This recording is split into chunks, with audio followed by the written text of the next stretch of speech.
Alrighty. Are we live? Are we good? Let me check on my end real quick. I want to make sure that the audio isn't fucked up.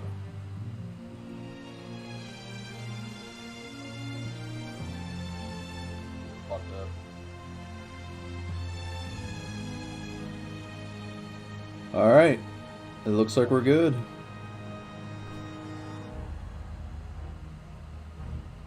Awesome. Alright, cool. Well, how's it going, everybody? I know it's been a while since I streamed. You can thank Susan for not letting me be able to stream at all. So, I uploaded a video where it was like a New Year's joke, and I guess Susan took offense and decided to, not let me stream for a while. But I guess I found out today that now I can stream now, which is awesome. So, what are we doing tonight? Tonight we're gonna be listening to a audiobook that Harman Smith made. Well, somebody reading the book at least. So, without further ado, let's get this shit started. Let me pause this music. Alright, and here we go. It's kind of 2 hours long, so while that's going on, I'm going to be doing some quests in WoW, so this should be interesting. Alright, here we go.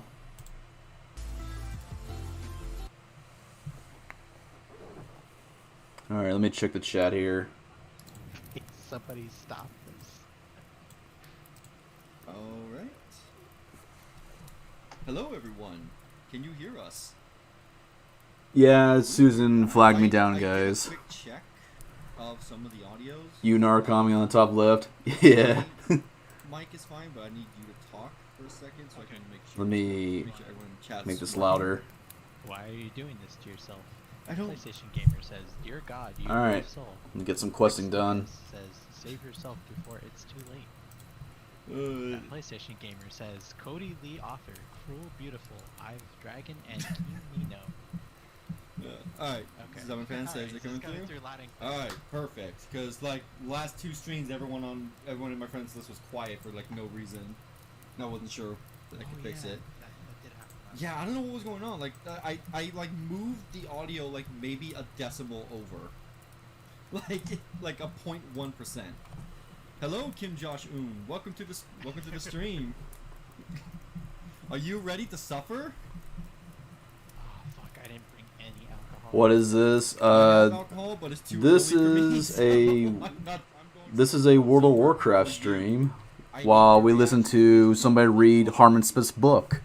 What would The book is called Cruel and Beautiful. So this should be interesting. word he uses a lot? Yeah, let me pause this real quick. Yeah, someone actually bought this book. I don't know why anybody would do that, but they did. So they're gonna read this book for everybody. They're gonna read this book. Yep, that's right, VGL. They are. So hopefully they get right to it. I've never read any of his novels. I have no idea. I have no reference level to. The best I can say is anytime he brings up an innuendo, I guess. Every time you cringe, Every time. got a drink. You know what? Actually, no, wait. Every time I have to stop reading to take a second.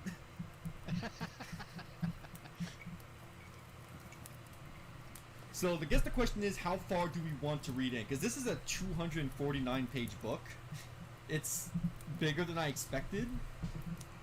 Need some weed and painkillers? Oh yeah. Oh yeah. Big agree. Hello there, BT. How are you doing today? Welcome to the Alright, I'm gonna skip forward so they get to the reading. Because pain, my friend. Really down. This is the part that's book. So clearly we're not gonna finish. I don't know. We're live, so no. Alright, I'm gonna skip ahead a little bit. Plus, if you're already Yeah, if you're such. Cruel and Beautiful by Cody Lee. Here we go. Enough dilly-dallying. Let's get started. Cruel and Beautiful by Cody Lee. Man, that. Okay. Chapter 1. She was different from. It was either bought ironically or unironically. Either way, someone bought the book. That didn't even start. Hold on. May is kind of quiet, apparently. Alright, hold on. Let me turn her up. Why anybody would buy this book is beyond me. Shit. I could turn up my wife's game. Yeah, can you do that? And then I can adjust it for the stream. Let me see if the stream's alright. I wanna like double check. Sounds good on my end. How's that sound, boys? Yeah, sounds great. What's the chapter name? There is no chapter name. It's just unless that is the chapter.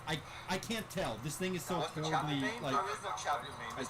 Alright, it seems good. Alright. If she sounds alright, let's does it have more than 2 Amazon ratings? I didn't see a single Amazon rating actually for this book. I think I'm the first person who bought it. What's the book about? It's about vampires, Oh, from what I understand.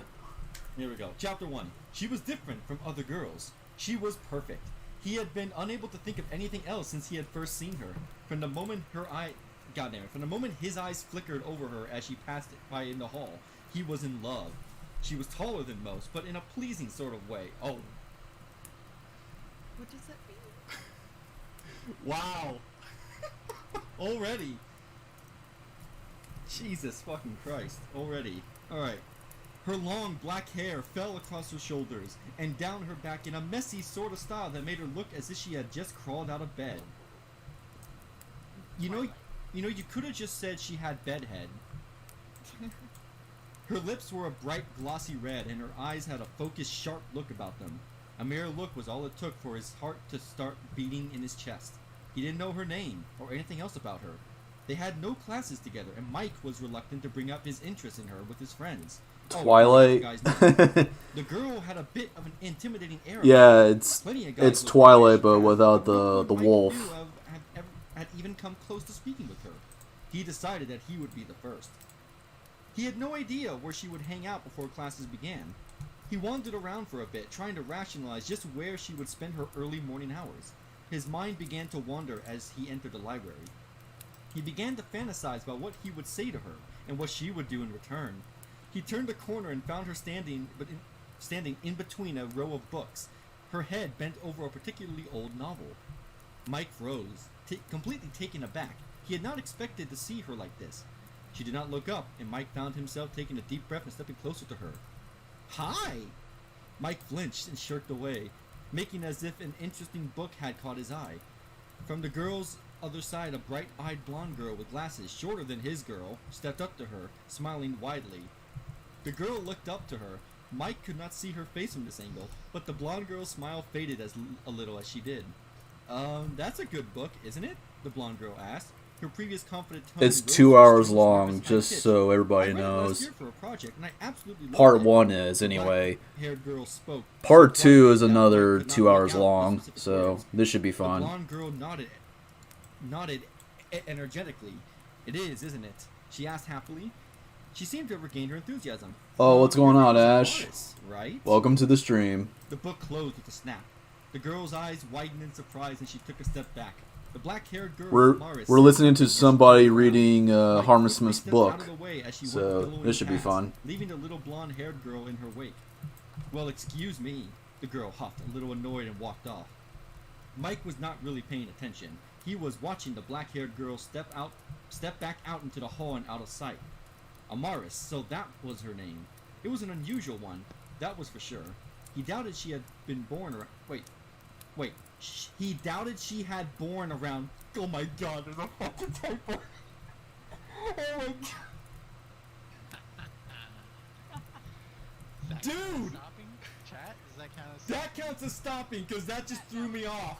That just threw me off. Dude, fact check your work. Oh my god. I do want to note that Yeah. the He has an tall but not Asian tall fetish. remark Definitely. reminds me of this alpha sigma male video I saw earlier. It's like all women are insecure and delusional. Oh. Sigma male grind set. Yeah, important sigma male grind set facts to keep in mind. Hello, Giselle. Okay, how do you pronounce your name? Giselle? I'm gonna call you Zell. It'll be easier. Czechoslovakia. Yeah, Tyler's gotta take a shot. Shot. I Forrest, don't. have- I don't have alcohol. So. What do you mean? What? Oh, I thought you had some. No, I said at the start I don't have it. Oh. Fake alcoholic crab. What the hell? Hey, I got $47 in the bank. Leave me alone.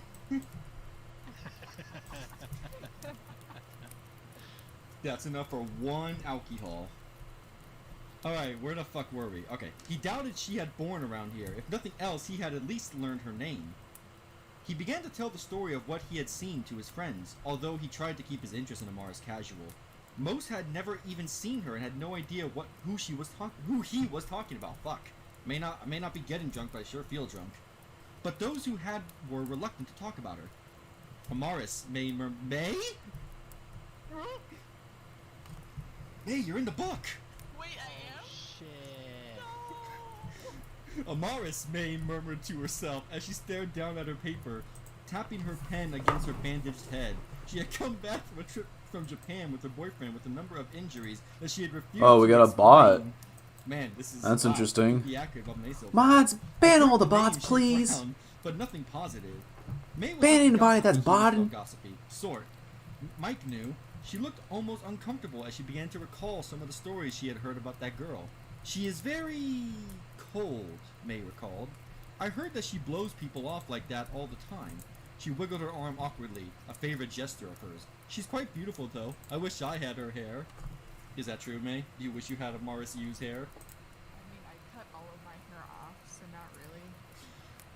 Those who were able to tell him anything at all seemed to agree. She was incredibly beautiful, but strange. No one had ever spoke to her.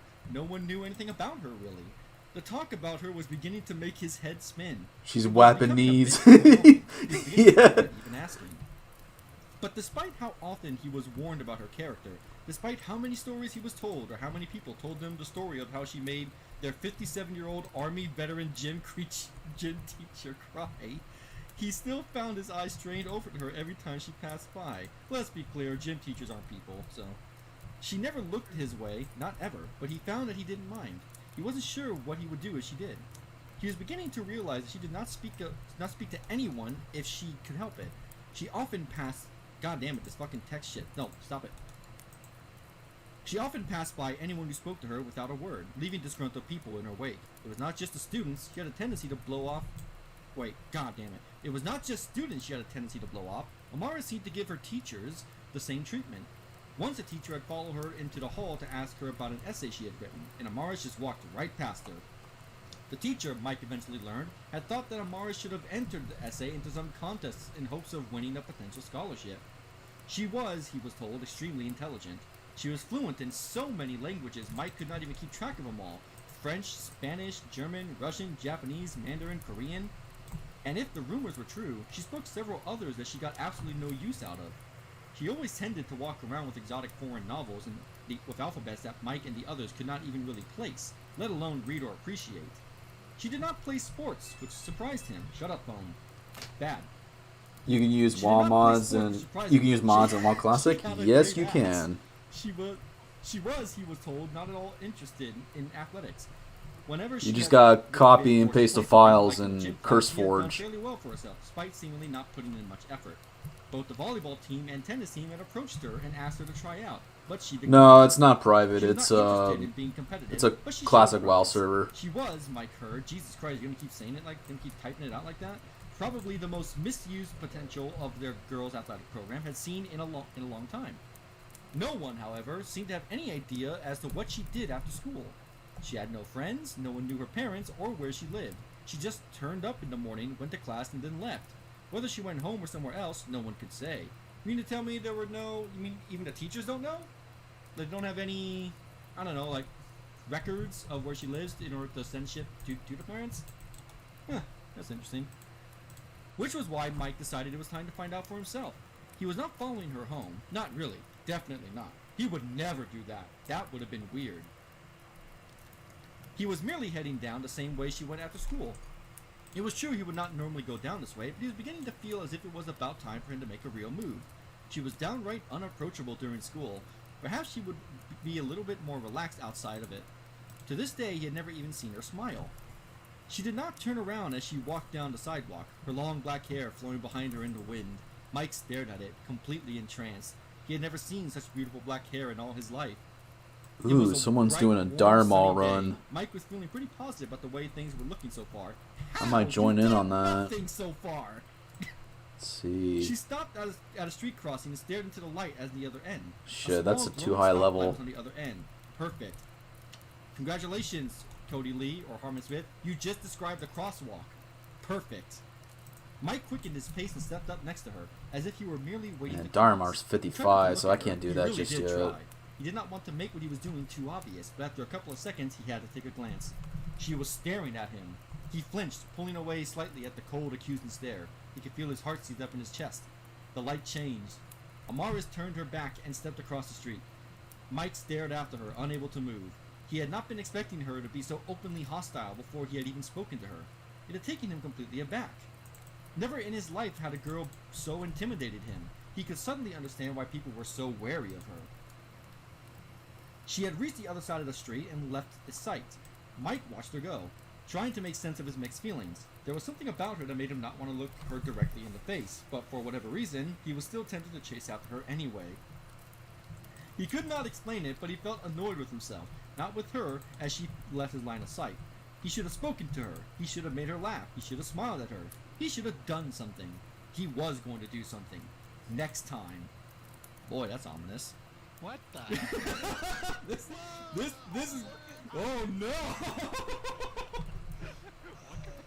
What kind of fucking... Oh, These are minors, right? I think so. You know, Zombie Fan brings up a good point.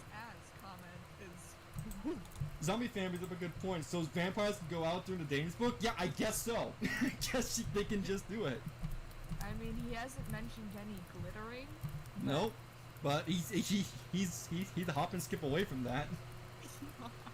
He turned around and walked back to the school, already wondering just how he was going to handle their next encounter. Maybe he would read one of her books. Hopefully they all had English versions. He didn't see her again for a couple of weeks after that. He had first suspected she was actively avoiding him now, which depressed him, but the talk around him soon convinced him otherwise. Amaris had stopped coming to school, and no one was sure why. Mike heard all kinds of theories. She ran off with an older guy, she dropped out, her mother pulled her out to be homeschooled, she left to travel Europe. Depression gave way to worry. Although they had never really spoken, Mike found himself thinking about her a lot when he should have been working. Where was she? What was she doing? Was she in trouble? If she was, yeah, apparently why she was Zombie so Fan everyone? was in Don't make this guy's stream. her, Taylor told him.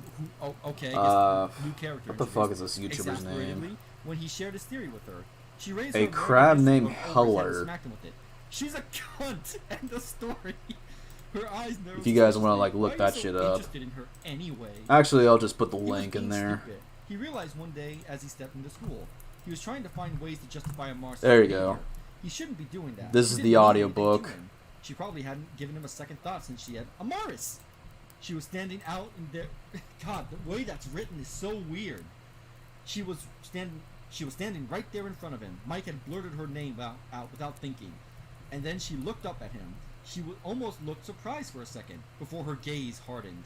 It was the same cold look she had given him the other day, but that one surprised look was all he needed to see. She was just another girl after all. Somehow the realization made him feel a little more confident. "It's you," she said in a patronizing, dismissive sort of way. Mike could tell that she expected him to back off, and a part of him wanted to do just that. But instead he stepped close to her, letting his natural curiosity take over. "Where have you been?" he asked her, tilting his head to the side. "Everyone was worried about you." Amaris raised her hand and clutched the arm on the other side of her body in a sort of defensive gesture. "Everyone?" she repeated. "Or just you?"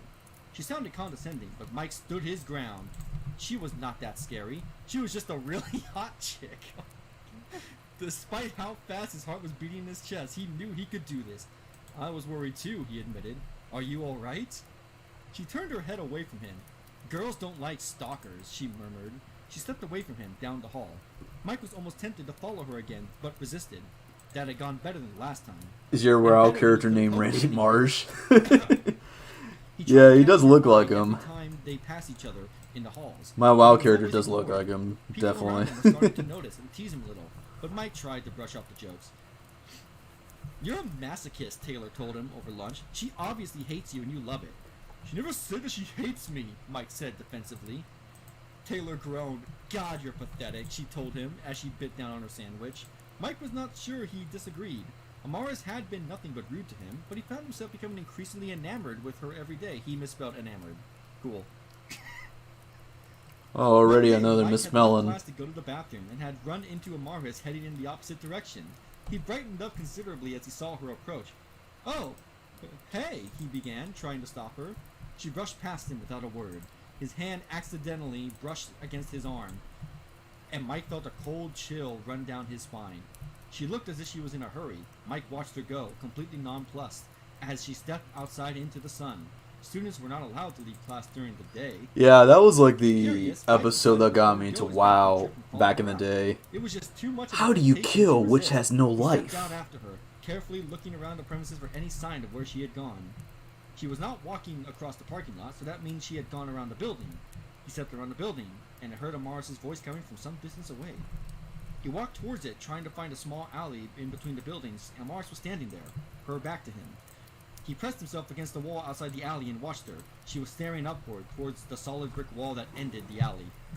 Come out, she said. I know you're there. Mike almost did so. Before he could, someone else answered. Ah, you are as insightful as they say, my dear. Mike stared as the wall seemed to give way to a pitch-black darkness that seemed to go on forever. Out from this darkness, a dark-skinned man stepped forward, staring at Amaris. He was tall and powerful-looking, and terrifying. His clothes were sparse and primitive, and he wore adornments that seemed to be made of the bones of small animals. In his hand he carried a large stick that glowed with an unusual light. Is he describing a witch doctor? Void? I wouldn't know. Oh, okay. Continuing on. Mike recoiled in fright, completely missing what Amaris said next. The man laughed at her words. You are an interesting one, my dear, he said. I have seen for myself just how much of a threat you can be. I am interested in seeing how much more you can take. I will stop at nothing until you lay dead at my feet, Amaris said coldly. The man laughed again. I am afraid I will not allow you Dork to man. I do, in fact, raise The darkness. I do, in fact, have other plans. Dark He slammed magic his stick to the attack. ground And raised a long finger at Amaris. Oh no. You guys are hilarious. Hear me now, my dear, he said. You will never eat again.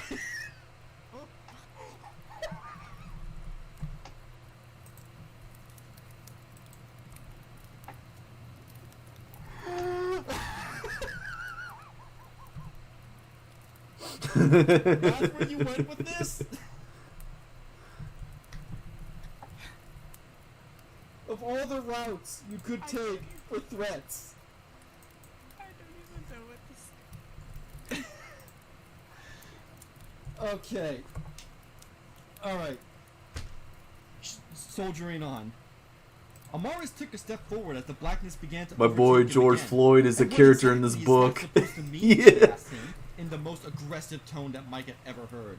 It was almost a guttural groan. And Mike Pence It is in seemed this almost inhuman. book too as well. The man laughed Apparently. again before the darkness overtook him completely. Amara stood there, staring at the wall with an intense glare, before turning on her heel and marching back.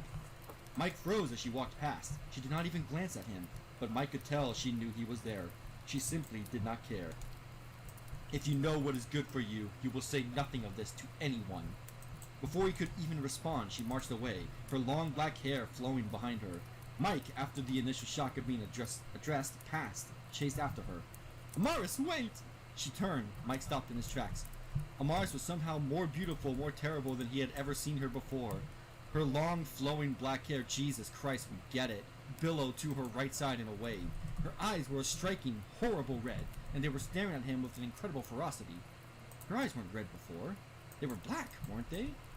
I will not ask you again, stalker, Amaris said. Keep this up, and I will be forced to take action. Mike found himself seizing up. His heart was beating out of his chest. She didn't George like Floyd him. is She the would main never like him. antagonist in this She was too story. good for him. And then no, Mike told That's himself. funny. If he backed down now, he would regret it for the rest of his life. When would have ever seen a woman like Amaris Yu again? Another typo. Cool. 3 pages in, another typo. Alright. When would have ever seen a woman like Amaris Yu again, let alone talk to one face to face? It was now or never. I really don't give a shit about Retro. I mean, if he wants to start shit with me, Action, that's on yes. him. Trying to keep his voice coy. I really don't give a fuck about him anymore. Damn, dude. Going straight in. Unless he's done something really retarded like recently. What a leap in logic. What? What the fuck was he Also, doing? Wait, she was gonna trust him not to say anything from like to begin with. Like she was just gonna walk away and trust him. Yeah,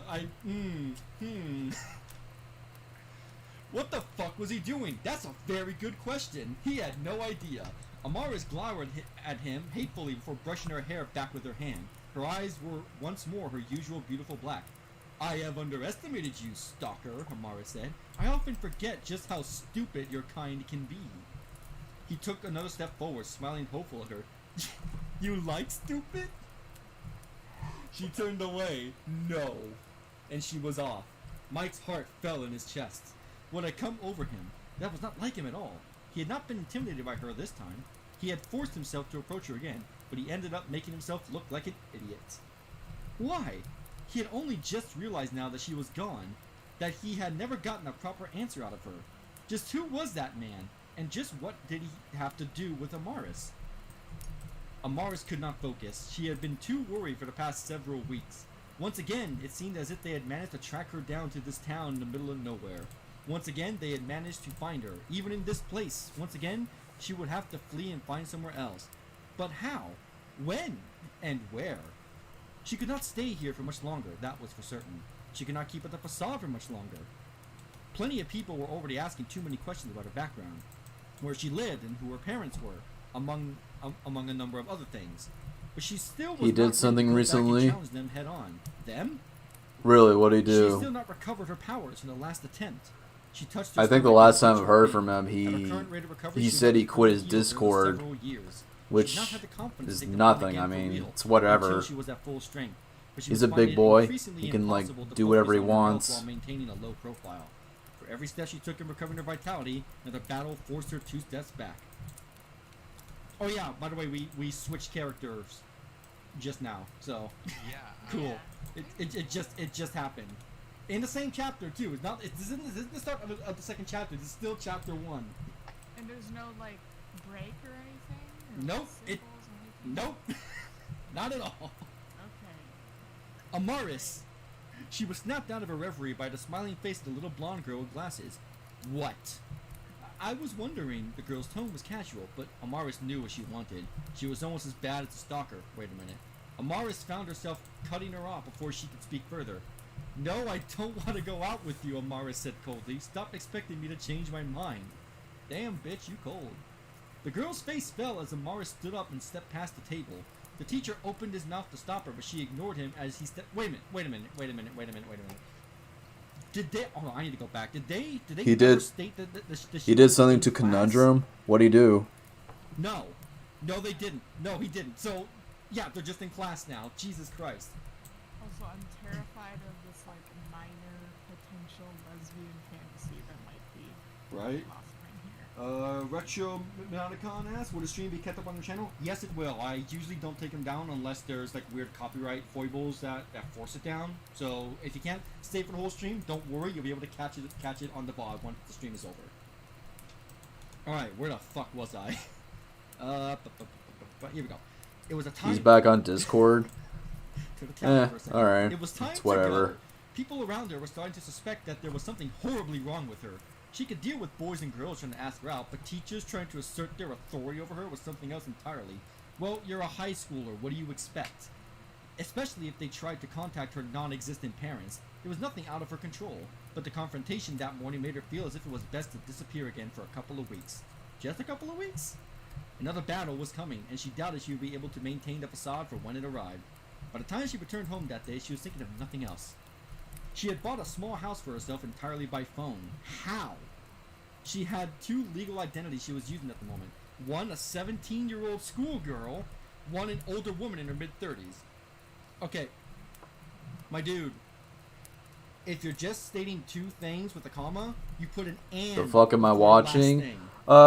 You So are it reads, listening one, a to 17-year-old girl, somebody and read one, Harman an Smith's older woman book, in her mid-30s. which they I paid don't for, think by I the know way. this. Come on.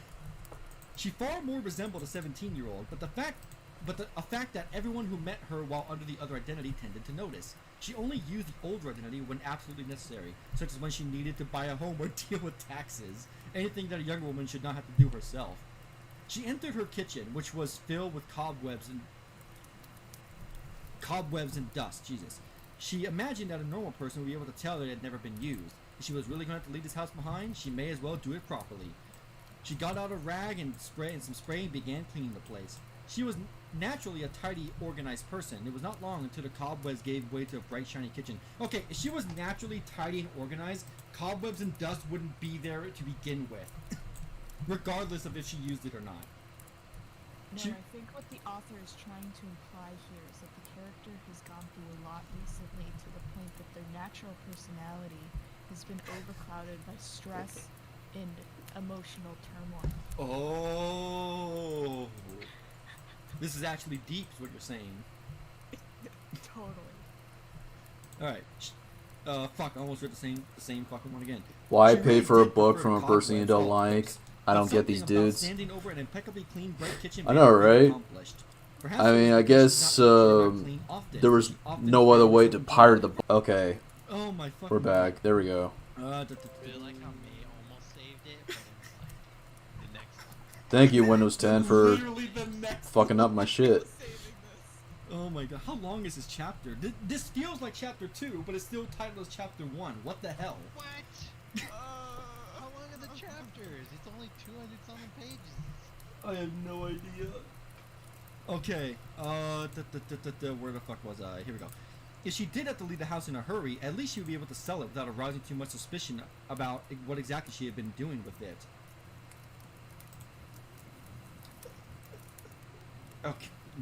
Okay, whatever. She stepped into her living room and sat down on her favorite chair. A book was laying on the coffee table next to it, but Amaris did not pick it up right away. Once again, her mind was on the enemy and what he had said to her. I'm never going to eat again, she repeated? What the fuck does that mean? That's a good question. She shook her head. Hanging around those brats at school had really done a number on her vocabulary.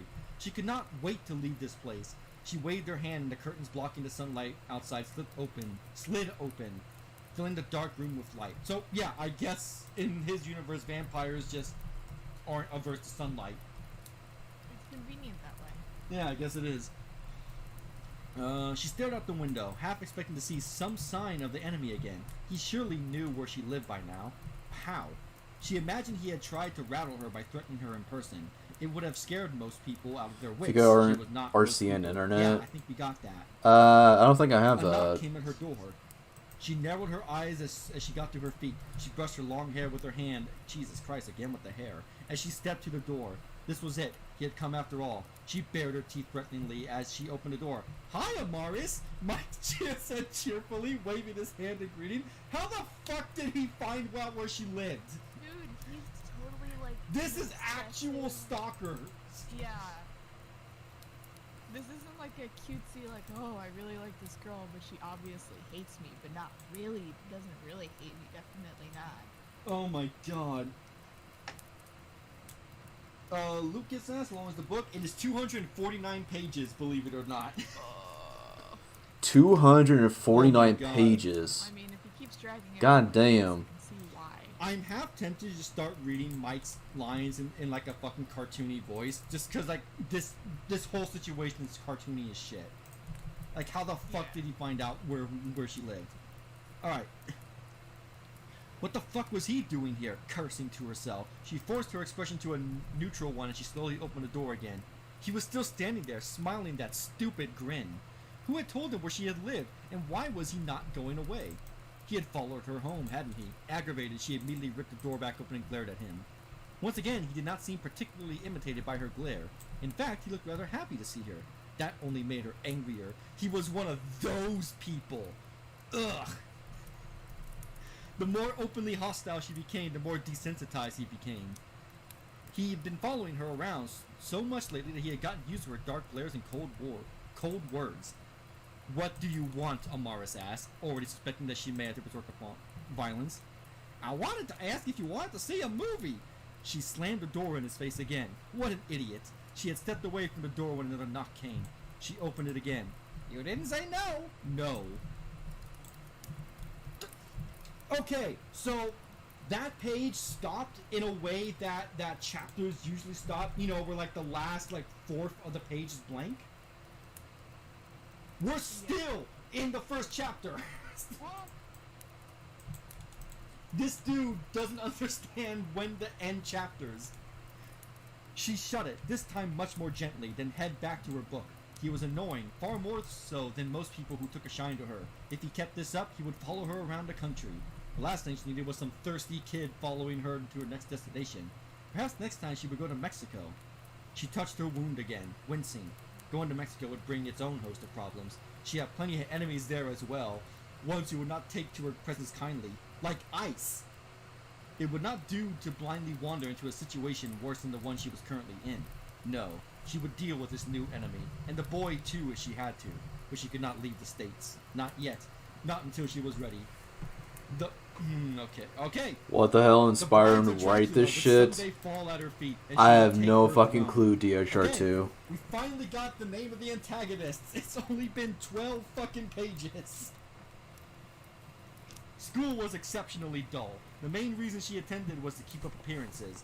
It was not altogether. That's a really good question. I have no fucking clue. A lot of attention from all sorts of people, and that bothered her to her core. She had never been a social person. Even before, she had realized she was different than most people. And as she aged, she found herself growing increasingly impatient with the inane problems of everyone around her. Okay, so, already I have a couple questions. If she knows she draws so much attention to herself, simply by the way she looks, why would she even attempt to go to school? Yeah, just be a hermit. Just be a hermit. Just, like, there's plenty of woods and deserts out here in the Midwest that you can use. Like, why do you have to attend school? For plot convenience, because she's like, damn, presumably immortal, and so it's just like, it's like Twilight, I guess. Like, why is an immortal going to high school? God, it's so fucking dumb. Wow, Amaris, is that a first edition? Amaris shifted in her seat, bored, as the blonde girl from yesterday leaned in over her, eyes shining. She was staring at the book on her desk, enraptured. That has to be over 100 years old. 150, Amaris corrected her, rolling her eyes. She had several in her collection. The eyes bugged out. You bring something that old to school? There was no reason for her not to. She had every book in her collection enchanted to last forever, if need be. Oh my god, this book is so bad. Amaris, you cunt.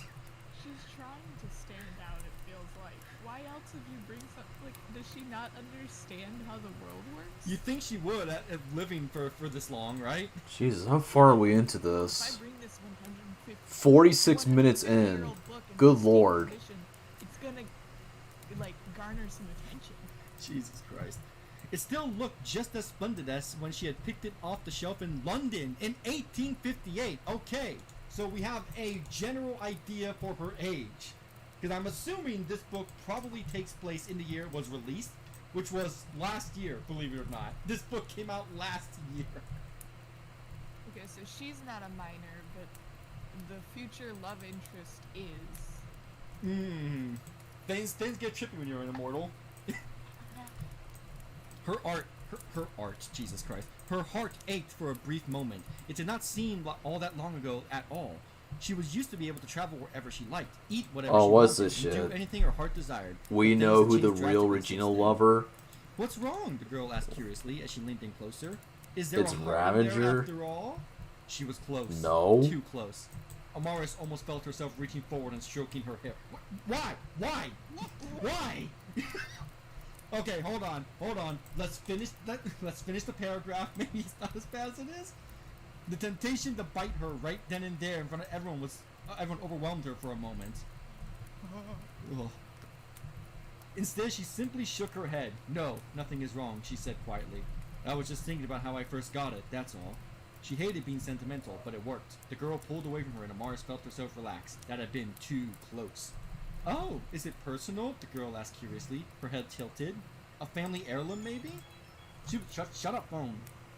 How dare you? I'm live. Disturbing you. Alright, I'm just gonna ignore him. Book. Can you believe that? She was trying to get personal again. The girl was just as thirsty as the stalker. Thank you, She's VGO. just asking about your book, Amaris.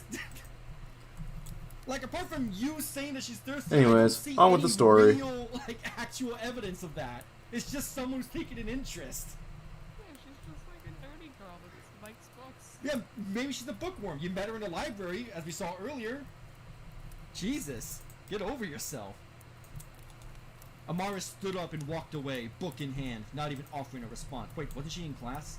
If she had a beating heart, it would be beating wildly. She had come very, very close to showing her true colors in front of everyone. She could not risk making an enemy out of the United States as well. I don't like this phrasing. Ravaging a girl, no matter how thirsty and annoying, would not sit well with them. That phrasing doesn't sit well with me. I don't like that phrasing at all. I don't like grown men writing about. I don't like this. I'm starting to get uncomfortable. The last thing she needed was the authorities to appeal to Praetor Americana or Eletha or a vampire hunter from the Order of the Dragon. Wait a minute. Okay.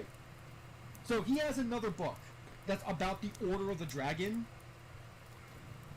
Yeah, he spelled his fucking name wrong. Is he Revenger? making a Come Harman on. Smith universe?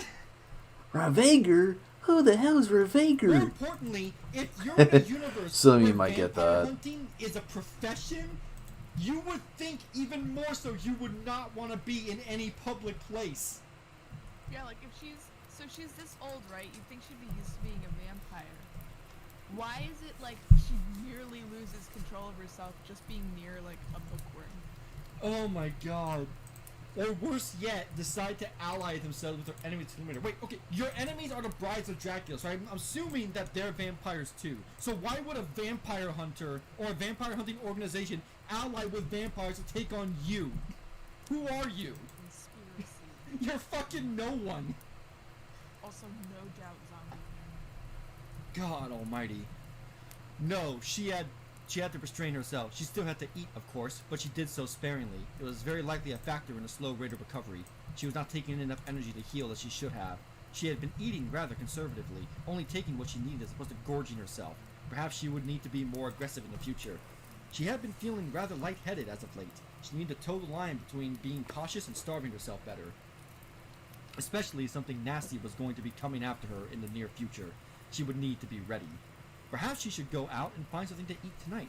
That blonde girl from earlier would do just fine. Oh no! No, Amaris, what did she do to you? As was her custom, Amaris spent the Shit, rest I'm of the day low on indoors rum. with the windows open, waiting for the sun I'm gonna to grab set. some more. I'll She be right stared back. out at the setting sun Let me hungrily, find a steeling good spot herself to for what was AFK come. at. She would have to restrain herself again tonight. She could not leave any trace. She could not let herself get carried away, no matter what. Right here The should be instant good. the sun set, she stepped out Alright, into the I'll be right street, back, a sheer guys. black cloak wrapped tightly around her. It was still summer and quite warm, but Amaris needed to wear something darker while on the hunt. Wait. Okay. Okay. So, I'm assuming the idea is she waited until night because it's easier to move under cover of darkness because it's less lit. That makes sense. Even though she can go out during the day, it makes sense to, if you're going to kill someone, you do it with less attention. But if it's warm in a summer night, wearing something heavy and black would draw attention to yourself. Yeah, that's like I'm wearing a black hoodie and like black jeans and a black face mask in sunglasses, and I'm hunched over, and I'm like hiding my figure, and I'm definitely not suspicious. Like, if this is modern day, you could just go out in normal clothes and you would be inconspicuous. No problem. This isn't the 1800s. Also, if that's true, like retro, that is still sus. Hmm. It sounds like he still likes it a little bit. I think he likes it, but he's ashamed. He's like, oh. He fucking should be, as if any women would like him ever. Right? Let alone two. Alright. She avoided street lamps and well-lit streets, preferring instead to stick to back roads and alleys. Then what do you need the... Okay. She walked as an ordinary person would, and people would treated her as just another passerby, unless of course they tried to catch her eye. She could not help herself. She wanted the blonde girl. It was probably a bad idea to go after someone who had perhaps spoken about her to other people, but Amaris was willing to take the risk. The blonde had really tempted her earlier today, and Amaris was eager to finally give in to that temptation, away from prying eyes. Amaris had no trouble finding the place. It was a large upper-class home with a well-tended garden and pond. She took a moment to admire the place from afar for a while. It was a really nice house, and she quite liked watching fish. Huh? Yeah, that was cool. Also, okay, so now we established that the girl probably belongs to a wealthy family. You don't think they're gonna notice when their daughter is gone? Yeah, I'd choose a better target. Wouldn't you choose a better target? Dude, for a 200-year-old vampire, she's surprisingly fucking retarded. Yeah, it has to be this specific young blonde girl that has apparently flirted with her at school. Oh my god. Alright, I'm back. Harman, Jesus. What's it called? I'm actually writing the story myself. You should get the Sword of a Thousand Truths. Make it a book or go all the way and make a webcomic. Yeah, unfortunately, that sword isn't in the game yet. Like, that doesn't come out till Wrath of the Lich King. You think is best for the story that you want to tell? Yeah. But that would be a pretty cool sword to have. Redraft. Because I guarantee you, Harman Smith here didn't redraft. I guarantee this is the first draft. You can just tell. It just jumps off the page. Oh god. Okay. Eventually, she made her way up to the door and raised her hand and hit the door. You're hitting the doorbell? What? What are you doing? She stood in place, her cloak wrapped tightly around her as she waited for someone to answer. Hi, Al-Qaeda here to say hello. Nothing suspicious here. Ugh, who is it? A voice from the other side grumbled. The door opened. A disheveled-looking blonde girl blinked up at her before giving a start. Ah, hello, Isabel. Oh, we finally got the blonde girl's name. Amara said coolly, "May I come in?" Isabel shot a look behind her, as if hardly daring to believe it, and then turned back around to face her again. She looked surprised but pleased. You! How did you know where I lived? She asked, as she beckoned her inside. Amara stepped past the threshold, staring straight at her. Isabel flushed, turning her head away. Okay, so vampires in this universe aren't affected by sunlight, but they need to be invited to come in. Yeah, this is interesting. Also, technically, if depending on the rules, usually What up, physically Sega Queen? say, yes, you may come in. For Welcome, a vampire welcome. Yeah. Oh my god.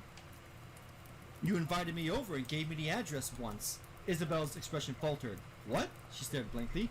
No, I don't think so. She looks troubled. I would remember doing something like that. Perhaps there was another girl living here, Amaris told her. An identical twin sister, maybe? Isabel laughed in that awkward, taken aback sort of way. Amaris, calm, cool. Amaris had just told a joke. I think I would have noticed a twin. God, that was fucking cringe. I think I would have noticed a twin by now, Isabel said. Would you like to sit down? She led her into a large sitting room with a large TV and game system. Isabel, it seemed, had been in the middle of playing something when she arrived. Isabel offered her a couch and she accepted. Isabel stood for a moment as it turned to say, Who's talking? Okay, this is this is one of the guys that bought Harman Smith's book, and he's reading it for everybody to hear. You could go. Isabel offered her a couch and she accepted. She stood for a moment as if trying to decide what to do next before electing to sit next to her. I gave a link earlier. You don't I need can to say give the it name again. Please. Hold on. Take, Harman, take one writing class if you're so interested in writing. For the love of Copy God, man. I spent and $8.99 for paste. this, and I already want my money back. There you go. That's a good question. That's the channel that's Amaris reading led this her, in book. fact. She leaned forward slightly and brushed her hand across hers as if to encourage it. Again, Isabel turned slightly red.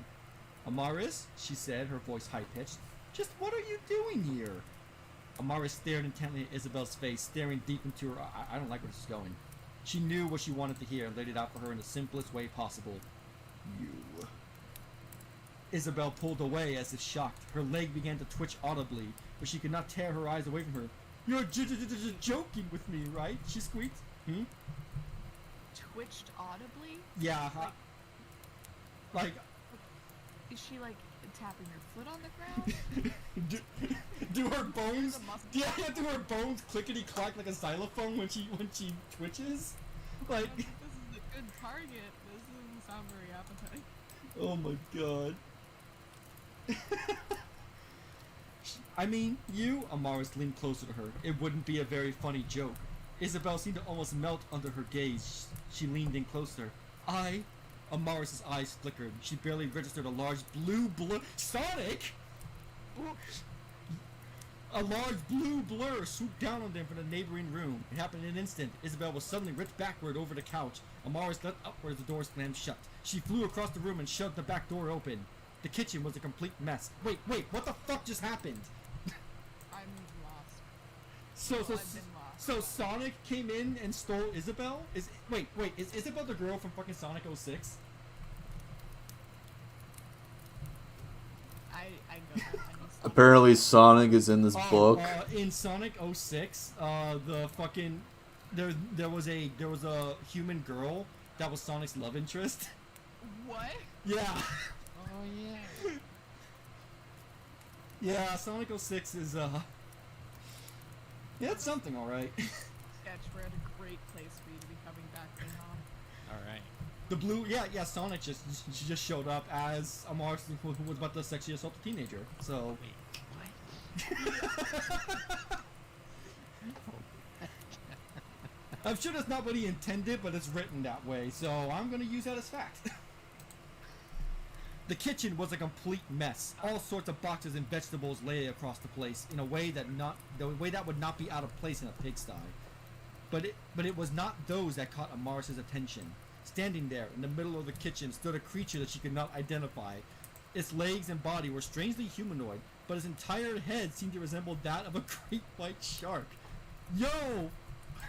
Fucking King Shark is in this? Yo, Shark Boy! Its dorsal fin stuck out behind it in a threatening arc. So it's hunched over? Its large, powerful grip was wrapped around a terrified-looking Isabel. Speak, Amaris commanded as she stepped into the room. Her cloak billowed behind her with a magical energy. What? Stop using billowed! Stop using that word! God! Who are you? The shark man showed his teeth. Amaris knew better than to think of it as a smile. Ah, the lovely Amaris you, he rasped. We meet at last. Wait. I thought the antagonists were the brides of Dracula, so why is there a shark man all of a sudden? Well, obviously, he's Well, one if of it's the ghastly got- henchmen. So I don't want to argue for Harman at all, but a lot of vampire books, culture, etc., involves the Sealy court, so it might be a fae. Really? Oh, yeah. Do you think? Do you think he's smart enough to have that included, or do you just want a shark I'm man? not arguing for Harman. Yeah, no. I want to hope that he wouldn't know that as a Sealy Court fan. Also, just a reminder, we're still in chapter 1. It's page 16. God damn it! I thought I avoided any topics. I left so I Nope. could avoid the first chapter. No, I mean, I okay, think it's just gonna get worse. Oh god. And I gotta eat something. Oh my god. Yeah. Oh my god. Oh my god. I'm sorry. I just glanced at the next. I just glanced at the next fucking paragraph by accident and saw the name, and I'm super excited to get to it. Let's go. I did not ask if you knew who I was, Amara said coldly. I asked you for your name. Isabel shot a terrified glance at her as the shark man chuckled, his mouth opening wide. I am like you, Amaris, he said smugly, a predator. He raised Isabel's head to his open mouth, and in one swift chomp broke off her... Oh. Wait. And in one swift chomp broke off her head. I mean, I guess if he's biting the head and then he's like twisting it off, but we're not getting much to work with here. Yeah. Amara stood there and watched as the creature devoured her classmate piece by piece. He seemed to take pleasure in ripping her apart from each limb. The loud crunch... Okay. The phrase is limb from limb! God damn it! Stop trying to be You're unique, sleepy? Harman. You're not good at Isn't it like 5 a.m. over there The loud in Nigeria, crunch of her bones or filled the air with each bite. or what? She was mine, Amaris told him as the Why aren't you shark in bed swallowed her yet? remains. I hope you know what this means, Shark. What are you doing up this late? Call me Bruce. The shark said casually. His name is Bruce. Isn't that so fucking funny, Neil? I was about to say. Why is he Bruce? Why? And also, wait, so here's my argument.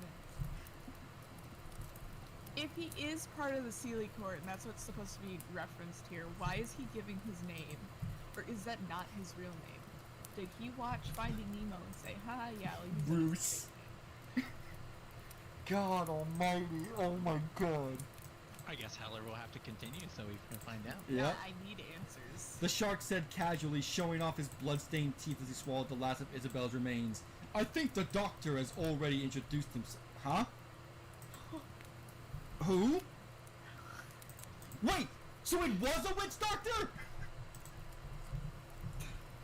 Oh my god, he is just throwing darts at a dartboard of ideas and just throwing them in. Apparently, it's a shark from Finding Nemo, Get everybody in there. Oh and his my name God. is Bruce. Everyone is here! He did, Amara said. He failed to mention you, however. I am cursed, the creature explained to her. For millions of years, my kind has ruled the seas, devouring the creatures within. Now I have been given the power to I didn't ask for your life story, Bruce, Amaris told it, as she stepped closer to it. All I want now is to kill you in the most painful way possible. It lunged at her, face first. Amaris closed her eyes, and her entire body became a pure white mist. Wow, that's an incredibly useful power. I can't wait to see it not used ever again. The shark shuddered under her as she floated upwards to the ceiling and reformed. She hung from the ceiling by her feet, suspended in mid-air, as she... Wait. She hung from the ceiling by her feet, Yeah, suspended in mid-air. I see. One of these things is not like the other. One of these things just open on. Does that make a peninsula suspended in the ocean? Yes. Wow. Oh. Okay. Okay, let's keep going. As she stared down at... Oh, wait, we got a fourth. Who is this? Another poor soul. It is Void. Void, you. Have We're you been... still in the first chapter, so you're Oh, lucky. geez. No N-words, no N-words. Yeah. Shit. Oh my god, we're only 6% done with the book. No N-words? Come on. Well, you can say the N-word on my channel, as long as Susan doesn't get pissy again Alright. and shut my Mike shit is down. a thirsty bitch. There is also a thirsty chick who's out there, Maris Yu. She attends school for some reason, but there's also a selection of vampire hunters. Yeah, we have this. What up, JJ? Welcome to the stream. A minor high school girl and a high school boy. Said high school boy is a stalker. She just went to go eat the high school girl, but then she got eaten by a shark with human legs instead. Named Bruce. Named Bruce. She was also cursed by what we can only assume is a witch doctor by the description of what he wore.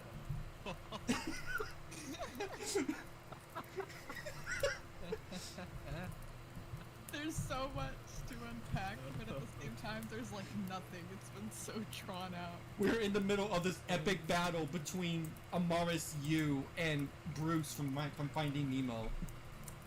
So wait, is Amara supposed to be Japanese? Is that I don't something? know. They haven't even said. All we know is that she has piercing red or black eyes, long flowing black hair that billows in the wind, and a great ass. Yeah, she's got a great ass, boy. Very Man, fucking tastic. It's my kind of woman. She has two identities. One is a 17-year-old girl, and the other is a 30-year-old woman. Isn't that just... What the fuck's that vampire? Who is this chick? I have no fucking clue, but she's along with the ride. Rosario plus vampire. Yeah. Oh, yeah! Literally just that fucking... Except, I forgot about that. except in this book, she doesn't have two physical identities. They're just identities she uses to pay taxes, apparently. Alright. Wait, I just realized! I don't understand that. That doesn't make any That sense. puts her in the government Don't system, worry and about it, if there's Sega government Lover. Vampire hunter organization. He doesn't matter that They much. would know she. Oh my god. Yeah, she's trying to avoid being hunted down by her enemies. So she's going to At the same school, time, buying a house she's on the going to phone. school, she's paying taxes. She is targeting a wealthy young girl who Oh would my definitely be God. noticed to be gone. He's ripping off a mid-anime. You're damn right he Yeah. is. It sounds like Harman Smith is really shit, what's the word? Beer. Uncreative, Yes, obviously. creatively He's bankrupt. just- it seems like he doesn't understand the lengths that the IRS would go to in this universe where they have easy access to. Yeah. Okay. She's throwing shit at a wall and trying to see if it sticks. Okay. I don't know about that, man. I feel like this guy genuinely thinks what he's writing is good. I think so too. He thinks his YouTube channel's good. We already covered he doesn't understand how buying a house works. Yeah. He doesn't even. She bought her house completely through the phone. She didn't look at the house or Yep. anything. Or... He doesn't seem to understand what redrafting is based on the amount of spelling errors I'm finding in this.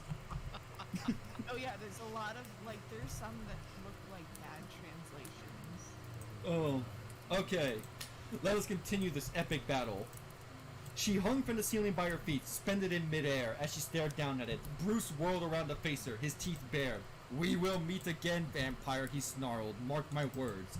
He began to charge the door, and the entire thing shattered to pieces. Wait. He just leaves? The fight just started, and he just leaves. Alright. Bye, Bruce. Yep. See you, Bruce. Can't wait to see you next time. Oh, by the way, he just tore apart the blonde. Is he gonna be the fucking stalker that the assassin stalker that she has to constantly face throughout chapters? Is that what is okay? Oh my god, I can't wait until we see it again. Oh Yeah, man. this is kind of like a dumb nitpick for all the other obvious bullshit going on, but like, did he write that she was hanging by her feet, suspended in mid- Yeah. We yep. That's what it says. We Okay. did cover that. So let's hear that. Alright. Amaris's keen hearing picked up several footsteps hurrying downstairs. The parents must have finally realized that something was wrong. How did they not come down sooner? You didn't hear voices screaming or your daughter screaming for her life she's being torn apart by a fucking shark man? Oh my god, you are such a hack, Harman Smith. Yeah, this is really convenient. Amaris did not want to be caught surrounded by this mess of food and guts. She transformed again, this time into a rat, and scurried through the door she had left open. She caught a loud gasp as she left the room. What? She could turn into mist! Just turn into mist and go out the window! I mean, I guess there's a second May appearance in the book. That's exciting. Oh yeah, there was a character called May. We don't know who she is or what her relevance is, other than the fact that there's a character called May. Obviously, May paid a lot of money. He has a so Harman is doing a really bad job at introducing characters so far in terms of names. Like we didn't get Amaris's name until I want to say 2 pages in. Good. Alright, Ravager. That's how you do it. Oh god. Have a good one, man. Amaris stepped out into the street unharmed but very hungry. She kept a keen eye out for the shark but saw nothing out of place. How could something so big and ugly get away like that? She headed off home without a second thought. She would have to find a new target. The next day, oh god damn it, she had to find a new target the next day. But as she walked home, she began to think deeply about what had just happened. Bruce had not seemed particularly interested in fighting her at all. You don't say! In fact, it had gone after her prey and only came after her when confronted, then made a hasty retreat. What was the point? Was it trying to annoy her to death? It was not until she returned to her home that she realized what he had done. He prevented her from feeding. He was trying to starve her to death. Teenage girl disappeared. Police suspect predator. I told you! Yo, aliens versus predators, collab. Amaris, this would have happened if you went through with your plan regardless. Yeah. You fucking moron. She clutched the newspaper in her hand tightly, her eyes fixated on the picture of that girl, Isabel. So that was their game. They were starting to play dirty. If the United States began to suspect that a supernatural being that preyed on humans was running... You could have just said vampire. You could have just said vampire. That's too many words for something you could have said simply. Was running amok, they would certainly send someone after it. And if that was the case, it would not be long until she was found out. Vampires such as herself... God. Hold on. Jesus Christ, I'm getting an allergic reaction to this bullshit. Vampires such as herself were on the top of their lists. A freakish amphibian shark that had been cursed by a voodoo witch doctor to hunt humans would not be considered a likely culprit. Bullshit! Bullshit! So, you know that shark monsters exist and vampires exist, but a shark would not be the likely culprit in a scene where a teenage girl was ripped apart and with blood and guts splattered all over the kitchen? Really? In the middle of the mainland, kind of. Oh my... Oh my god. You know, we were going by pretty fast in the first couple of pages because it was just boring nonsense. But Jesus Christ, it just nosedives almost instantly the moment we get introduced to Amaris Yu's point of view. Oh my god. Where's Mike? I miss Mike. Bring Mike back.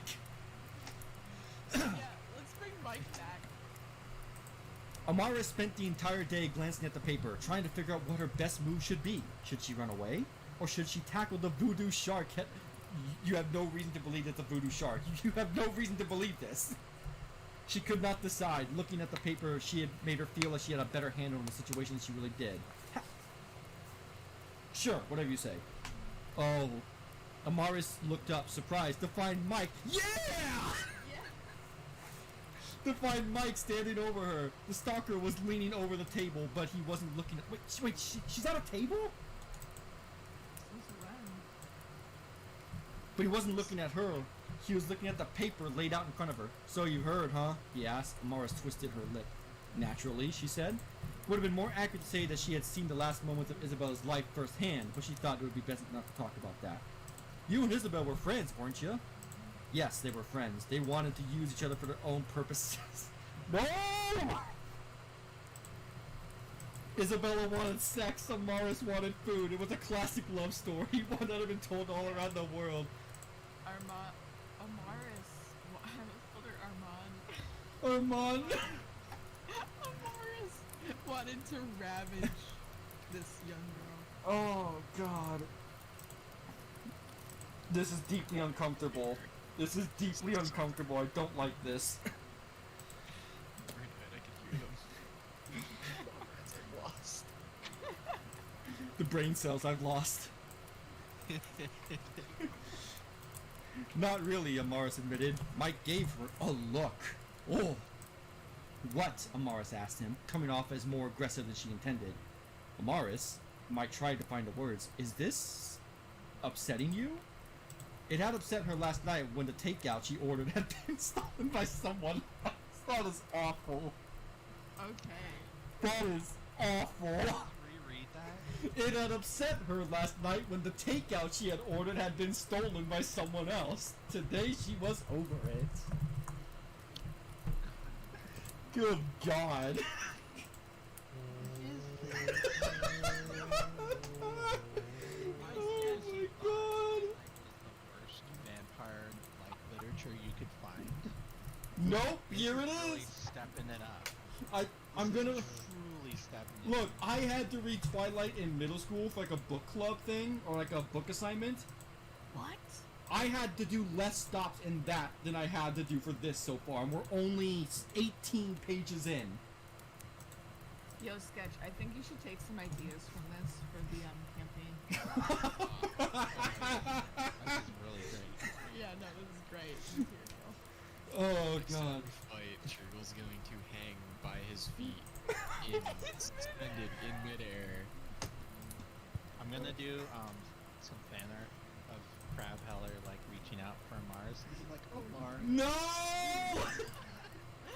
But it's just like the crab as a head, but he still has a human body. Oh my Oh my god! When I actually kind of want to see that. like really muscular and like anime. Is Mike muscular? I have no idea. We have no clues as to what he looks like, except that his name is Mike. So I can. Sounds like Mike is a self-insert for Harman. That's what I was gonna say. Oh, 100%. 100%. Yeah. So I'll just, Yeah. Okay, so I was always picturing him. So I can't remember his name, but the protagonist of the musical "Be More Chill," like just like fucking scrawny. Oh. But I think the insert of Harman Smith himself is a lot more fitting. Oh my god. Okay. Alright. We can keep going. I can do this. Oh, no, that was over. Yes, I'm very upset, Amaris lied. I really liked her. She paused, with the wheels in her head turning, just like Harman's head when he was writing this book. We were thinking about dating. Mike stared at her. She was annoyed to find that he seemed to like that. Of course he would. Of course he would. Fuck, I lost my place. Where were we? Something about him liking lesbians, I guess. There we go. Thank you. She had Harman hoped. would probably be fine with it, considering that she would be a boyfriend-free girl. No. They would both technically be boyfriend-free girls. So that's like a 2-for-1. Oh Yeah. my god. She had hoped that would make him back off a bit. Would he ever leave her alone? Amaris, what is going on with you? Mike asked. Tell me. She could have told him. She could have told him how she was born a vampire several hundred years ago. She could tell him how she spent 600 years traveling the planet until... Okay, so she's over 600 years old now. Now we got several hundred age. Until Lord Dracula was killed in Let me see how 1890, many which people led are in to a the bitter chat. led to a long, bitter struggle over who would take over as Lord of his Oh region. shit, there's like 8 One people that in here. Amaris had fought tooth and nail to What up, take over guys? herself. So wait, I So guess you're she's all the liking this bride to Dracula? audiobook. is that what this is Wait. This implying? god awful Or is book. she like Dracula's daughter, or a female in Dracula's life? Wait. What's the time period that this book takes place? We have no idea. I can only when my rule of thumb is for books like this, if they don't expressly say a date, it's usually taking place in modern day. So when it was released, this book was released last year. Yeah. Okay. So I'm just gonna say 2020 until we get something. there's been nothing really to date. Exactly. Did no mention of what type of technology they have, other than the fact that she bought a house over the phone, which that doesn't say anything because you literally can't do that. There's never been a time period where that was a thing. Exactly. God. He's done a terrible job setting up The setting, universe, yeah. but- The mythos is all over the place. Yeah, but I'm here for Just ignore him, guys. She could talk about how the position was seized by 3 individuals who had Mods, no business you know what to having- do. There we go. And how they and their minions still hounded her to this day. Wait, okay, wait a minute. So they have it. Why are they what? she's a threat. Oh god, I hate this type of shit. She could talk about herself at length in this way. There was an awful lot to talk about. Instead, she chose to treat him as she always did. Fuck you, Mike. She told him before turning away in a huff, and that was that. Oh, chapter 1 done. Whoa! Alright, everyone with alcohol, take a drink. Oh, Celebration. We did it. I have Oh, water. we drink here. it. Done it, boys. Hold on, man. I have water. You know, Retro, you say that about him living in a basement or apartment complex. In his old videos, he used to take videos not in front of his couch, but in what looked like a fucking boiler room. Here, wait, I'm gonna be right back. So you're not that far off. Okay. So before we start chapter 2, let's take a little break. Say hello to the chat. How are you guys doing? What are your thoughts on this masterpiece so far? Because, this is... Oh my god, this is... You know what sucks? I like vampire literature, and even like bad ones can still have like some charm. This one's just so empty. It's devoid It's of like- charm. It's like a slice of bread. It's just there's nothing there. God. I am just...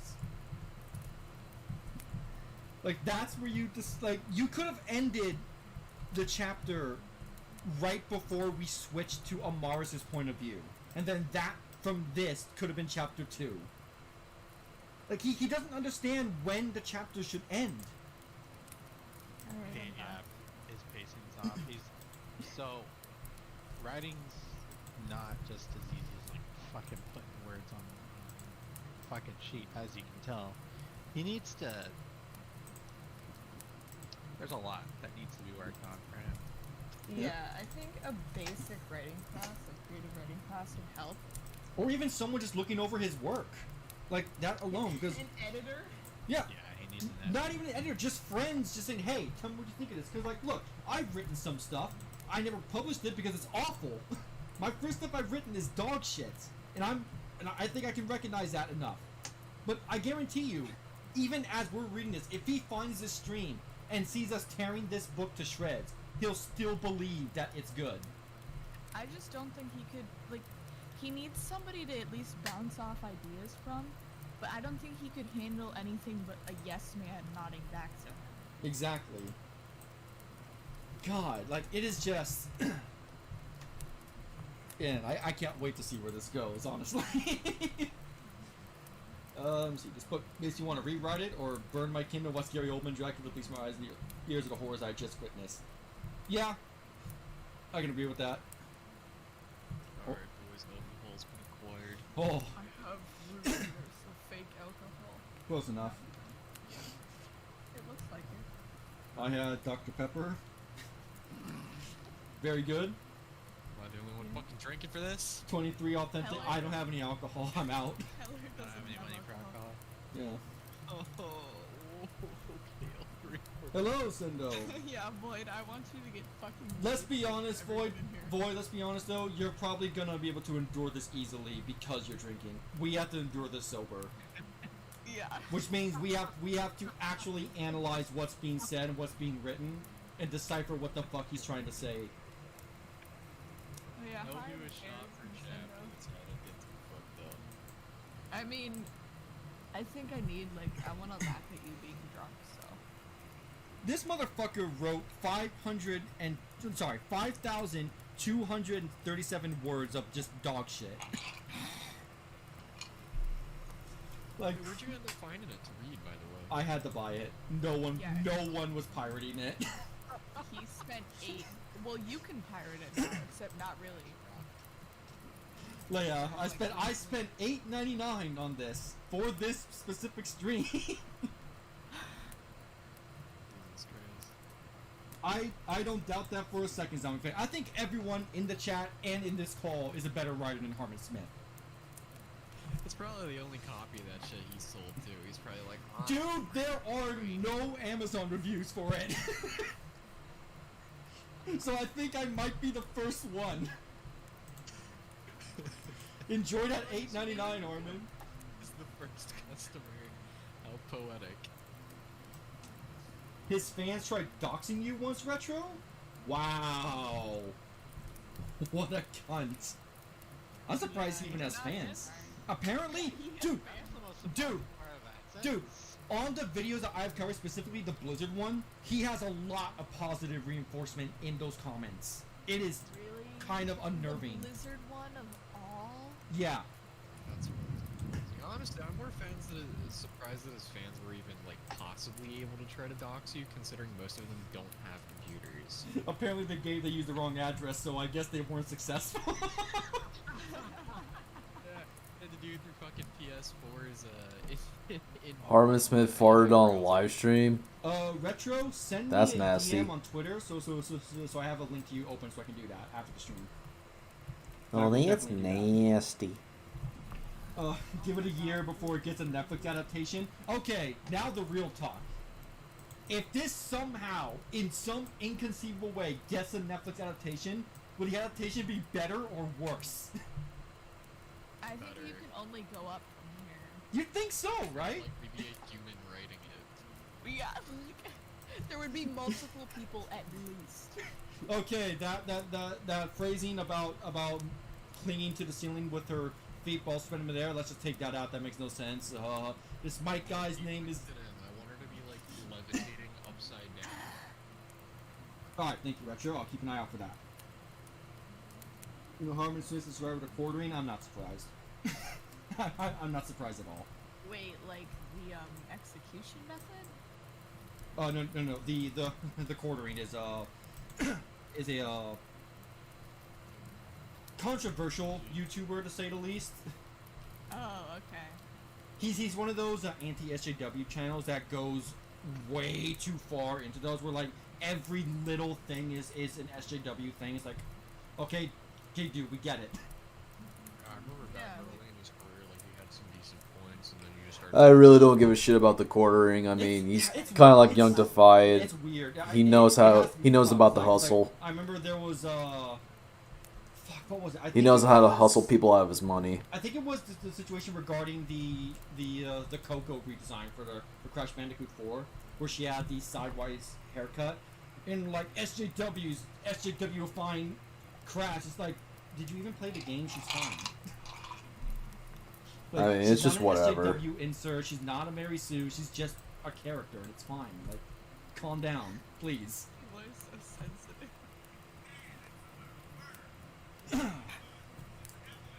The fuck is that? Huh. Okay. Oh my god.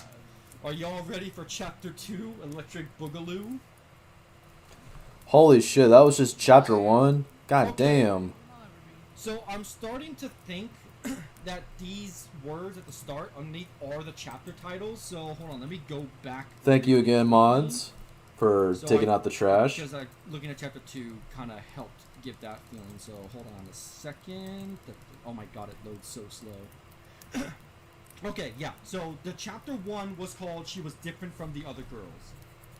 So, but it's in the same font and size as the rest of the text, so I didn't know that was the chapter name. So very good, Harman. It was Tana. They literally just made her look more unique. And honestly, her gameplay was really good. I actually really liked playing as her in 4. She had a lot of cool shit to do. Like, she's still thick if you want to, like... Yeah, exactly. She's still thick. Who cares? Like, come on, y'all. She's just more meaningful. Oh shit! I passed. I clicked past Chapter 2 because there's nothing to differentiate the chapters. Okay, here we go. Chapter 2. Have you seen Amaris lately?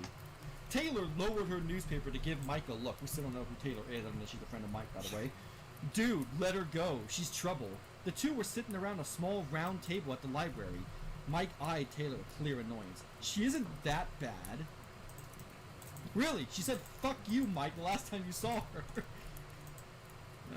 be fair, she's a woman, so Oh. they're often flippant with their emotions and bleed everywhere. Boy, did you I write mean- this book? You remember what I I should do a rewrite of it. Dude, the Sigma grind set, remember? Like, a tall woman is obviously... Oh, yeah, boy, I forgot, you missed it. He said, one other thing they described Amaris as was, she was tall, but in a pleasing way. Yeah. We don't know. But I brought up an Alpha Sigma Beta video that I had seen about like how Sigma males seed women, And it is obviously tall women are more insecure and delusional. God, it's so bad. It's so That's a good fucking segment, bad. though. It's like, that's all women. Boy, no! Okay. You really are a masochist, Taylor sniffed as she flipped the page. She probably OD'd in some motel somewhere, and her pimp is beating the guy who gave her the drugs with the hammer. Jesus Christ, Taylor.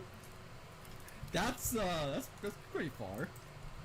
She isn't a prostitute, Mike insisted, but there was something weird going on. He had explained to all his friends what he had seen the other day. No one was particularly surprised that Amaris was involved with something shady, but no one seemed to care as much as Mike did.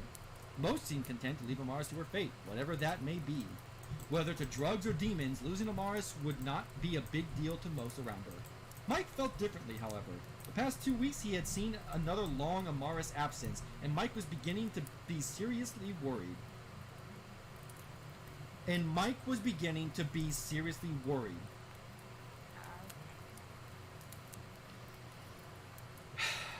Okay.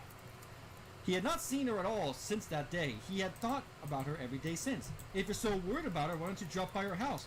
Her house? Mike repeated. I don't think so. That would be kind of weird. Motherfucker, you... That's the other thing you missed, Void. He somehow found out where she lived and came to her house. So there's that. I've given up trying to understand anything. Yeah, no, I turned the brain off. Oh, God. He was reluctant to have another repeat of what happened last time. Despite his protests, Mike took the suggestion to heart, and immediately, once school ended, found himself staring up at Amaris' home. He had known where she lived for a long time. Okay, so that's the other... I'm sorry to keep stopping, but that's the other thing. We don't have a good frame of reference for where we are in time, in terms of... We don't know how many days it's been. If it's, the only thing we know is that she was gone for, what, a couple weeks? But everything after that, it seems like it's day to day to day. And if that's the case, then he found her house, 3 days prior to what's going on right now. I mean, checks out, obviously. Romance plot to get to. Okay. He was reluctant to have another repeat of what happened last time. Despite his protests, Mike took the suggestion to heart and immediately... Wait, did I... Oh, sorry. God damn it, I'm becoming retarded by proxy by reading this. He had toyed with the idea of coming by in the past, but always, usually, shied away. He used the wrong shy. Oh my god! S-H-Y-E-D? Yes! Okay. He doesn't know how to write. Shied away from the thought of actually doing it, despite what Amaris may have said. He was not a stalker. That's a bold-faced lie. He knocked on the front door of the house and waited. He heard no footsteps. He tried the bell instead and waited several minutes. He rang the bell again, and after no response, he was forced to admit that no one was home. He stared at the door, unwilling to leave just yet. After a little bit of hesitation, he reached forward and gripped the doorknob. It slid open easily. It was not locked or bolted. Mike slowly tiptoed into the house. Hello? It was dead silent. Although the hall seemed brightly lit and well cared for, it had a stiff, lifeless quality to it that Mike found almost unnerving. Not a thing looked out of place. Hello? Wow, great writing, Harman. 2 hellos. Damn, I don't know how you do it. He stepped further into the hall, his eyes taking in all of the decorations around the room. It was so strange. Although the home itself looked bright and inviting, everything else seemed to be covered in a thin layer of dust and cobwebs. You said she was... Yeah, didn't she clean it? I think she just cleaned the kitchen. Bitch, why did you just clean the kitchen if you're trying to sell the home?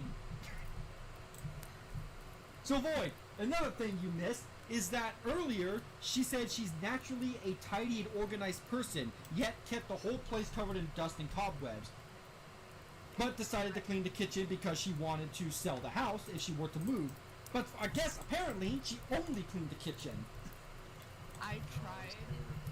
Next chapter, but fuck it. I tried to play devil's advocate for the cleaning scene, but then he immediately said, she likes the cobwebs anyways.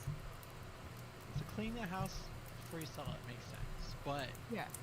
clean just the kitchen? What is going on? Yeah, like why would you just clean the kitchen? And remember, she cleaned the kitchen, I think, if I remember right, was because she was hungry or something?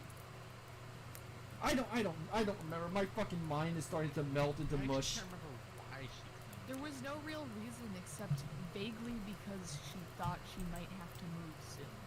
Oh, right. Oh, God.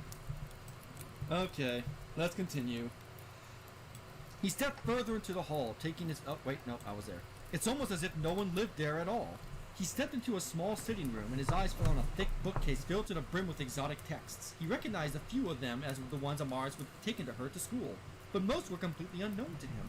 They, compared to the rest of the home, looked impeccably clean and well cared for. So the... Wait a minute. Why would she need to care for them? Didn't she say she enchanted them so they would last forever? Yeah. She literally enchanted them. Or they does would, the like, Or is it the enchantment keeps the books from getting clean? Or from getting dusty and dirty? Is that what he's trying to... Okay. So, the stalker has broken into my home. He jumped, whirling around, as he came to face Amaris, and his jaw dropped. She was not wearing any of the things she usually wore to school. The dark jackets, the gloves, the sunglasses. In fact, she was not wearing much at... Oh no. She was not wearing much at all. Her pure black bikini contrasted heavily with her milky white skin. Why is she wearing a Just getting bikini? some The sun, fuck? Mars told him. God, I hope that's the only reason. As she stepped What the past him in fuck? the sitting room, his eyes followed her as she stepped into the room and replaced the book on the shelf. I think I look much better with a tan. I'm a little lost Don't here. you? Do you get it? Get it? He put a funny in the book. Isn't that funny? Aren't you No. guys laughing? I'm unlaughing. Yes, you may. She did a little twirl as if admiring herself. Okay, did she just become a different character? Mike stared at her and then decided to address the elephant in the room. But you're so pale. Amaris frowned at him, tilted her head to the side. You noticed. Yeah. Did he just say fuck you this morning? Didn't he break into her house and the elephant in the room is that she's pale?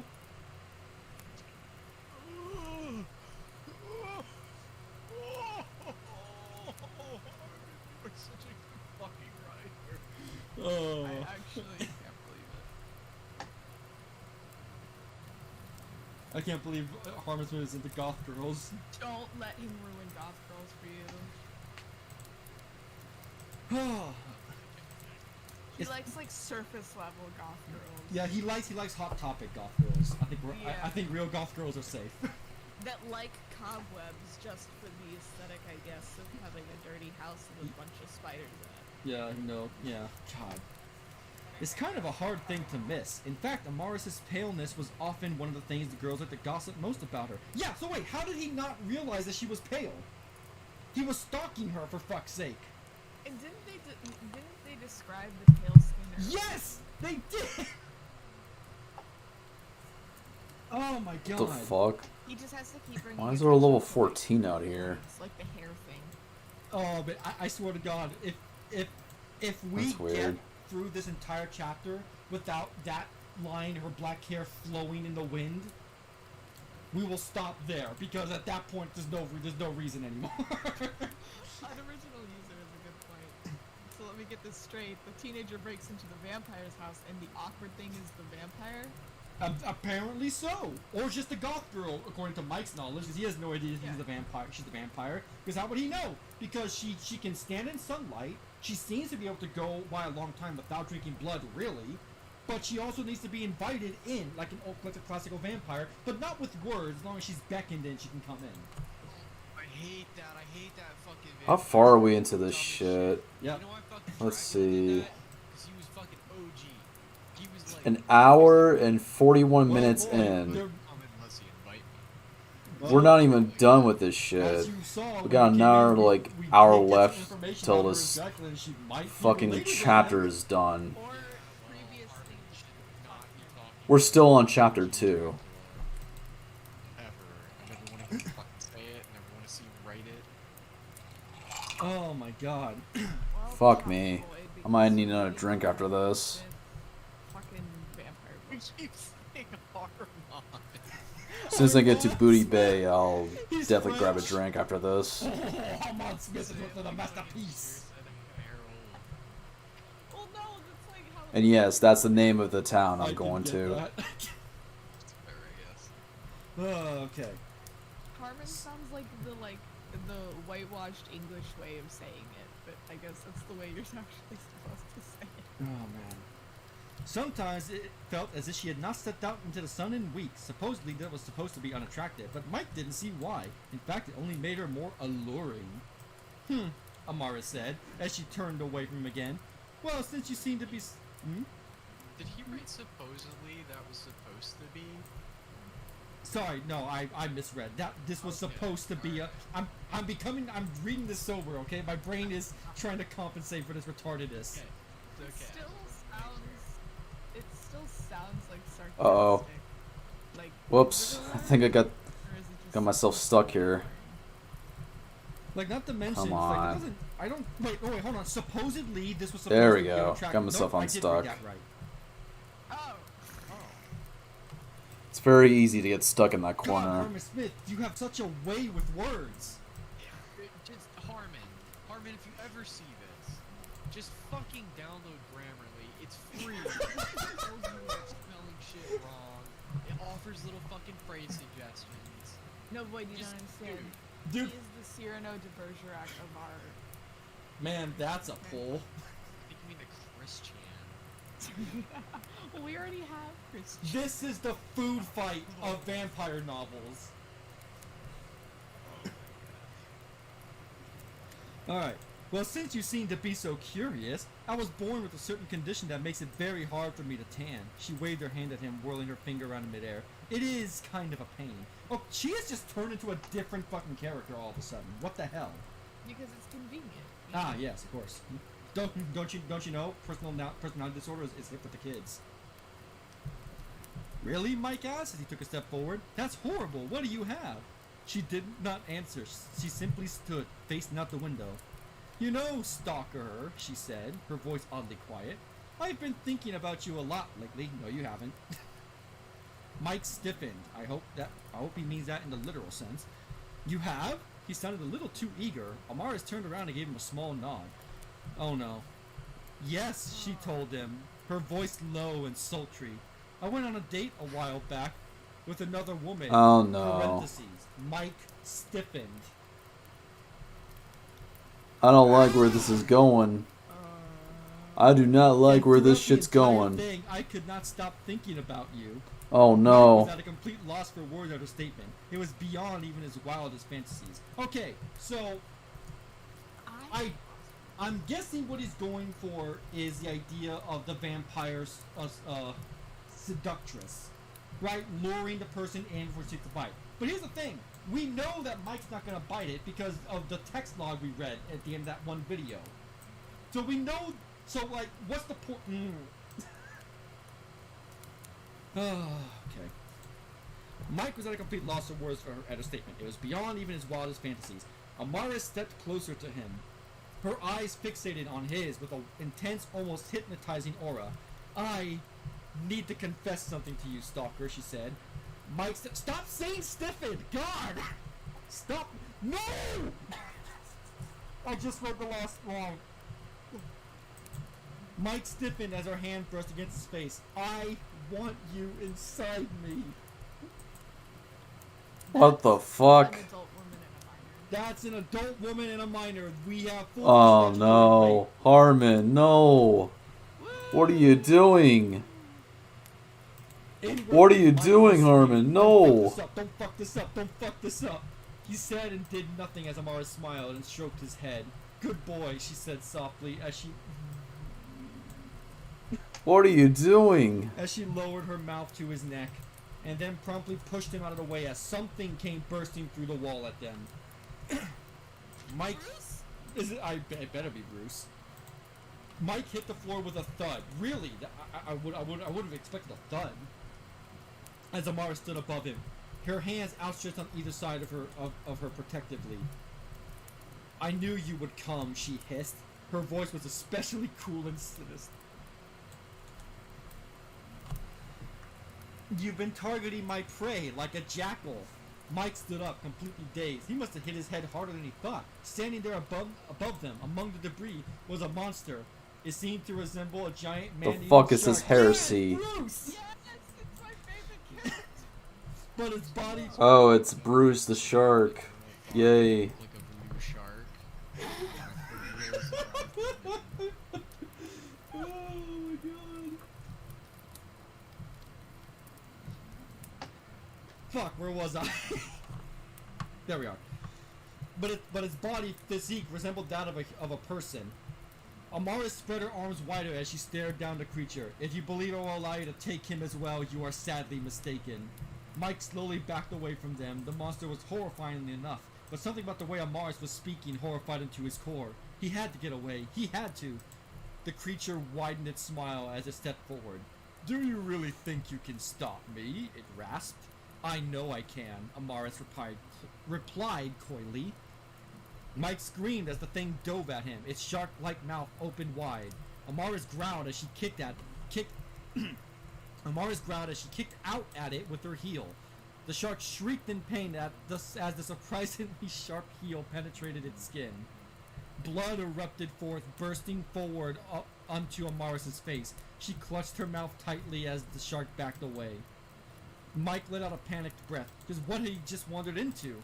The girl he liked had just stabbed the shark man with her stiletto. This was a dream. It had to be.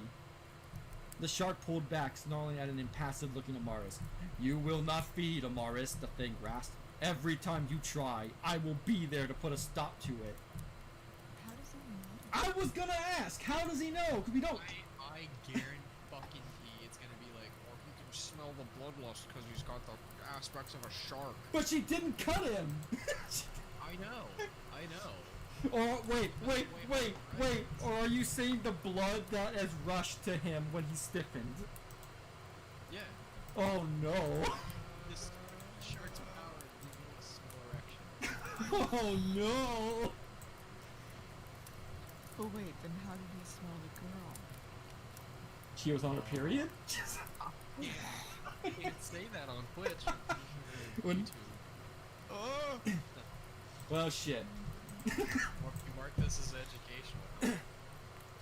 Maybe I should I feel change it. like this You know what? is- I should change educational as how not to write a novel.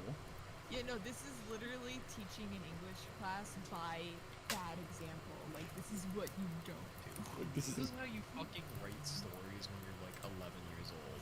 Exactly. The whole thing is just, and then this happened, and then this happened, and then this happened. I'm Yeah, surprised he even the uses way- periods. Go to the part where he was like, when she fucking put the heel in him. He was like, Alright. blood erupted. Blood erupted forth, bursting forward up onto Amaris' Yeah. face. Okay. So blood erupted forth, bursting forth. Like, okay. Did you really need to say that twice, Harman? It means the same fucking thing. God, it's like a text version of Filmento's videos where he just says he puts so many words in the sentence just to make the sentence sound longer than it needs to be. Oh my fucking god. Okay. It's like saying end as well as. Like, okay. Exactly. Amaris stood impassively as the thing just as suddenly as it. Okay, we know his name. You could just say Bruce. Like, we know it's a shark creature. We know its name is Bruce. You don't need to call it the thing. Did you? Wait, He hold on. has a name. Harman, did you actually forget the name? Honestly, Ah. no, you probably forgot. Like Oh the my- mist power. Ah, fuck. Oh my god. Look, Amaris stood Yeah, impassively this is as gonna the be a thing wipe. just as suddenly as it had come. 1, turned 2, and 3, rushed 4, out of the 5. door Yeah, I with the wall cannot when she- handle that many people. God, that sentence That was many awful. gorillas. From a single kick. God damn it. It disappeared into dark particles immediately once sunlight touched its flesh. Wait, so the shark creature is allergic to fucking... I can handle Wait a minute, 4, but wait a not minute, 5. hold on. How did he get there? Fuck then? that noise. You established that it's daytime because she's tanning, and she's tanning. Alright. It's probably Alright, 1 lads. or like 2 I'm gonna grab another The drink. sun is in full, I'll be right full front, back. and she's doing it in the back of her house, and then the shark comes into her house from the outside. How did he get there if the sun just... Oh my god. Obviously, he had a really cool shark, like, coat to shield him.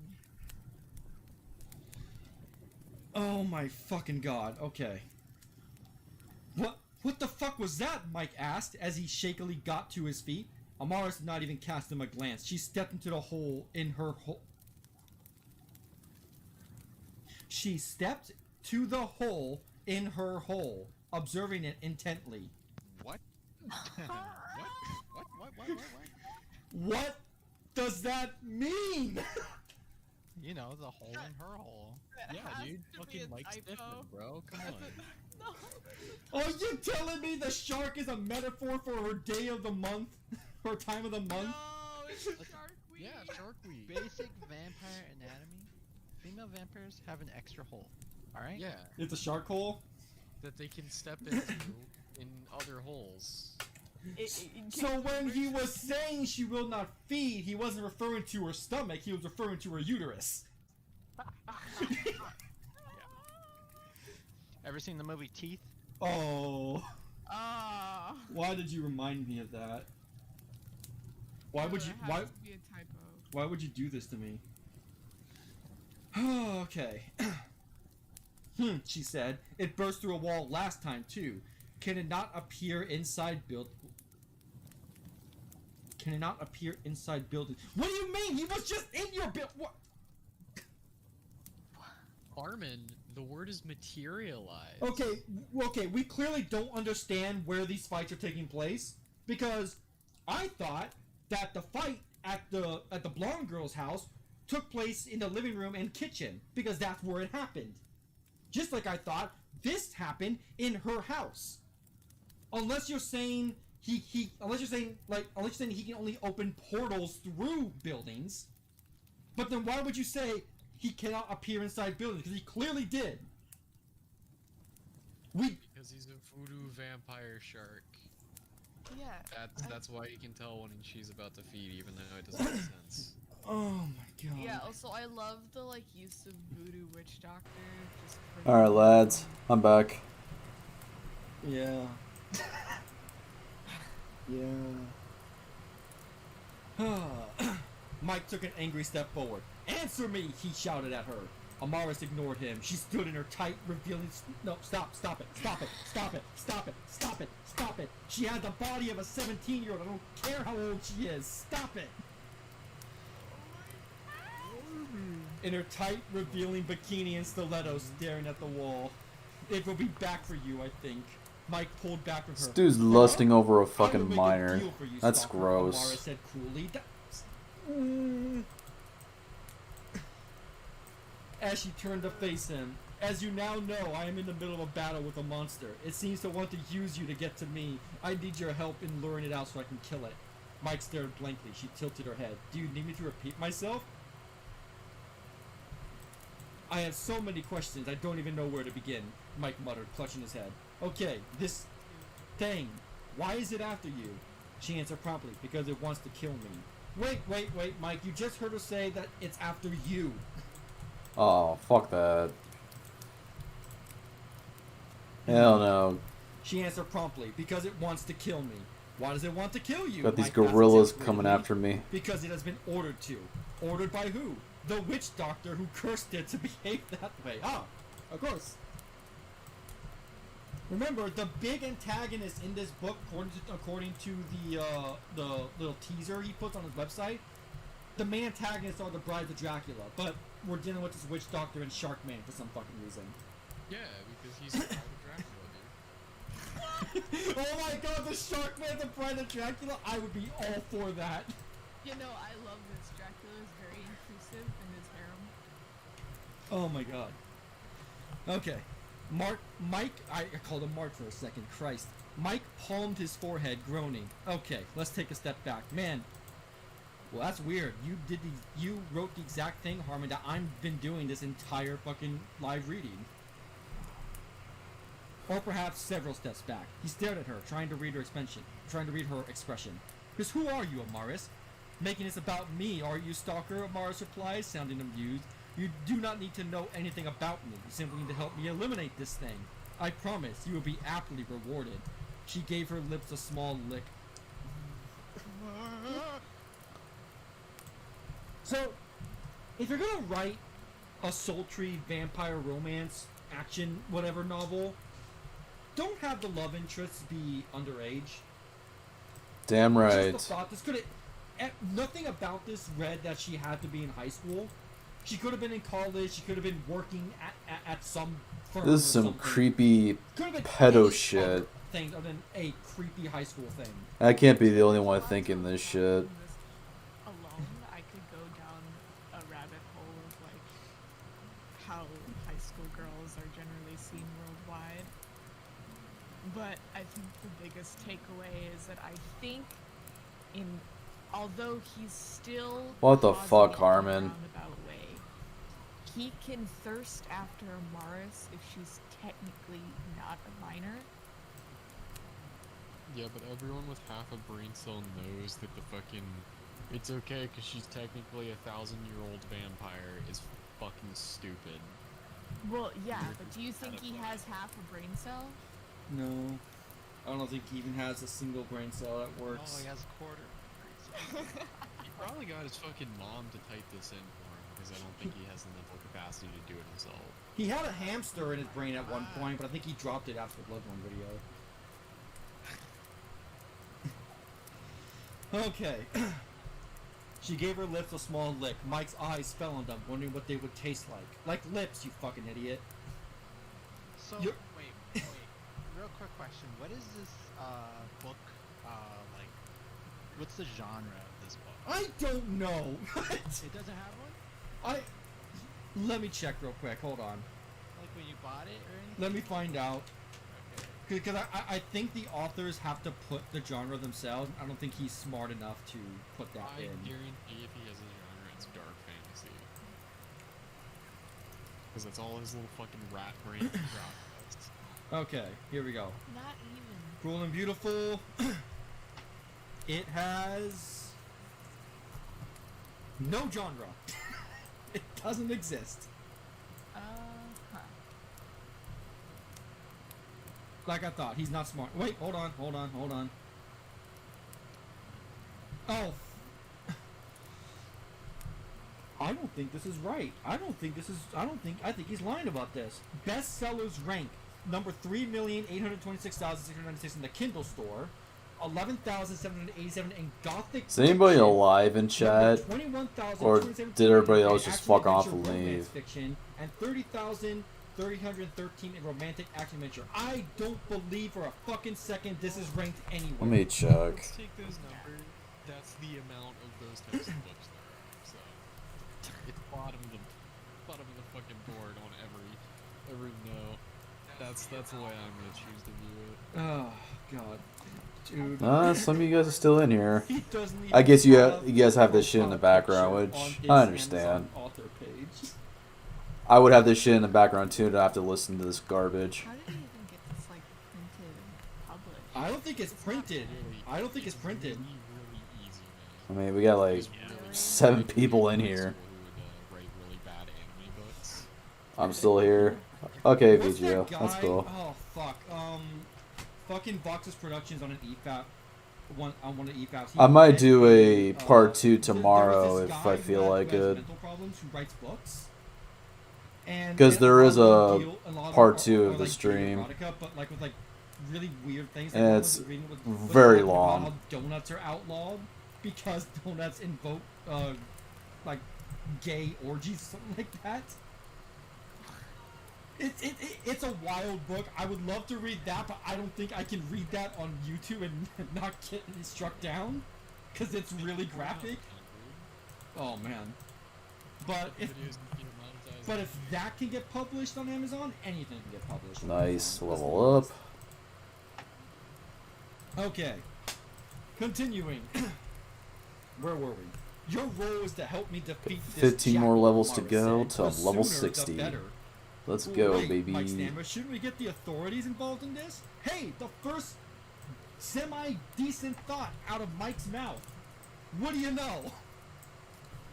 I can't wait to see how he ruins this. Although standard police Alright, let's forces were see. not equipped 13 to deal minutes with on monsters, my they were more Hearthstone. than able to get into contact with those who were. Even So this that's idiot gonna knew that much. take me a while to I for that cannot cooldown do to go that, away. Stalker, Amaris told him. Doing so would be suicide for me. She closed her eyes, taking in a deep breath and opening them again. Mike gave a startled cry and leapt backwards at her blood-red stare. I cannot call for someone who can hunt monsters, Amaris said, shortly, as her eyes faded to her usual attractive black. For you see, I am one. Really? You don't think he could tell at the fact that you just nonchalantly dealt with the shark man? Okay, so monsters are common knowledge.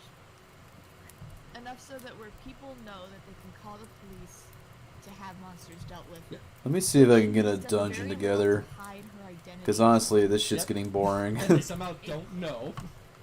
Blindly trusts this kid. Even when she was like caught with the witch doctor, she's like, don't tell anybody or else. Instead of just killing him like she would have because they were alone out there. Everyone else was in class. So she could have easily killed What him. up, and got away Kid with it. 2? Or Welcome even to the just, stream. like,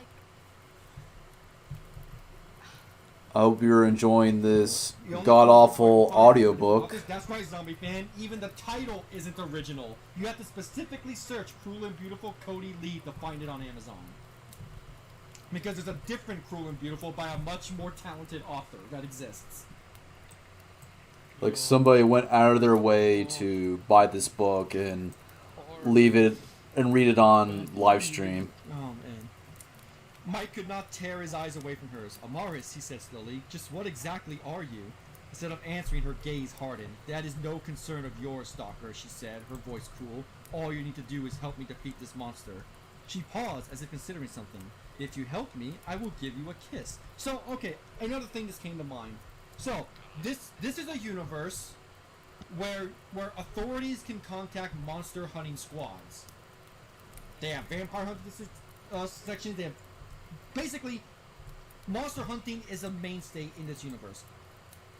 So you would think he would be able to surmise by her appearance what the fuck she is.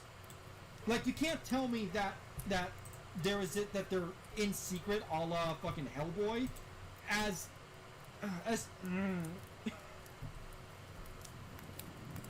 my brain smelting. Why did I do this sober? That was such a mistake. yeah. Okay. She smiled at him, tilting her head invitingly. But not today, she said. Come back tomorrow, Stalker, and we will talk more about what you must do. She leaned forward, her arms outstretched as if wanting to give him a hug. Mike pulled back, closing his eyes. He stood there for a silent minute, half expecting her to touch him, but it never came. When he opened his eyes, he was back on the Expecting him to touch her. Why? She's a fucking He turned minor. around, trying to get his bearings. You It took a while nuts? to realize exactly where he was. Are you He was fucking several mad? blocks away from his house and nowhere near where he had been before. Okay, so she can just do that, I guess. Yeah. And let's be clear, she said the monster cannot appear. Okay. I'm done trying to figure this shit out. Let's. Wait, his Eye of the Dragon book has reviews? Huh? What? Okay, hold on.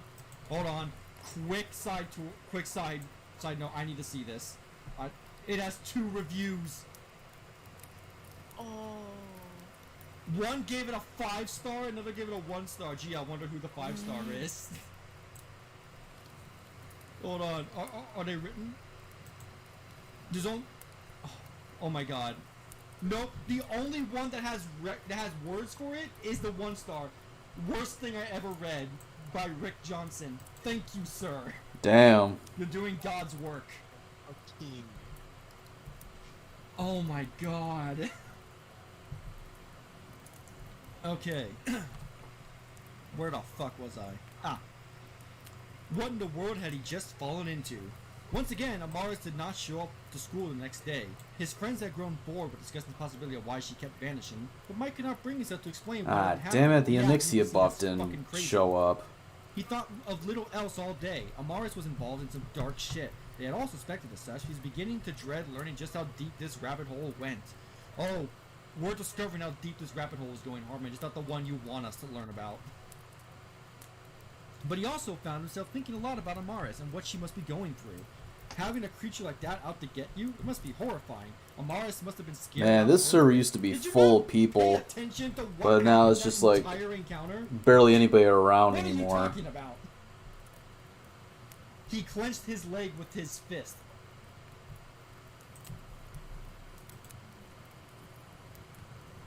He clenched it with his fist? He clenched his leg with his fist. Not in his fist, with his fist. With his fist. Alright, let's see. South Shore. Let's go. Amaris was relying on him to help her. He had to help her. He had to. He had to. He had... Jesus Christ! I wasn't short-circuiting my brain. He actually wrote he had to 3 fucking times. He had to help Amaris. He had to. Yes, we get it. You can say that twice. He was anxious to see her again, to see what she wanted from him. And once class was over, he was back in front of her house, staring up at it. He could see her standing by the window on the 2nd floor, staring down at him. The front door opened all on its own, and Mike stepped in. Amaris was standing at the top of the stairs. She practically glided down towards him, and Mike flinched as she wrapped her arms around him. It is wonderful to see... This is the weirdest fucking heel turn for a character I think I've ever seen. Like, this might as well be a different character than the Amaris dude that was showcased in chapter 1. Like, not even like any kind of sign of growth or change. It just, nope, just 180. Ugh. Amaris told him. She pulled away slightly and lightly touched his face. Please, follow me.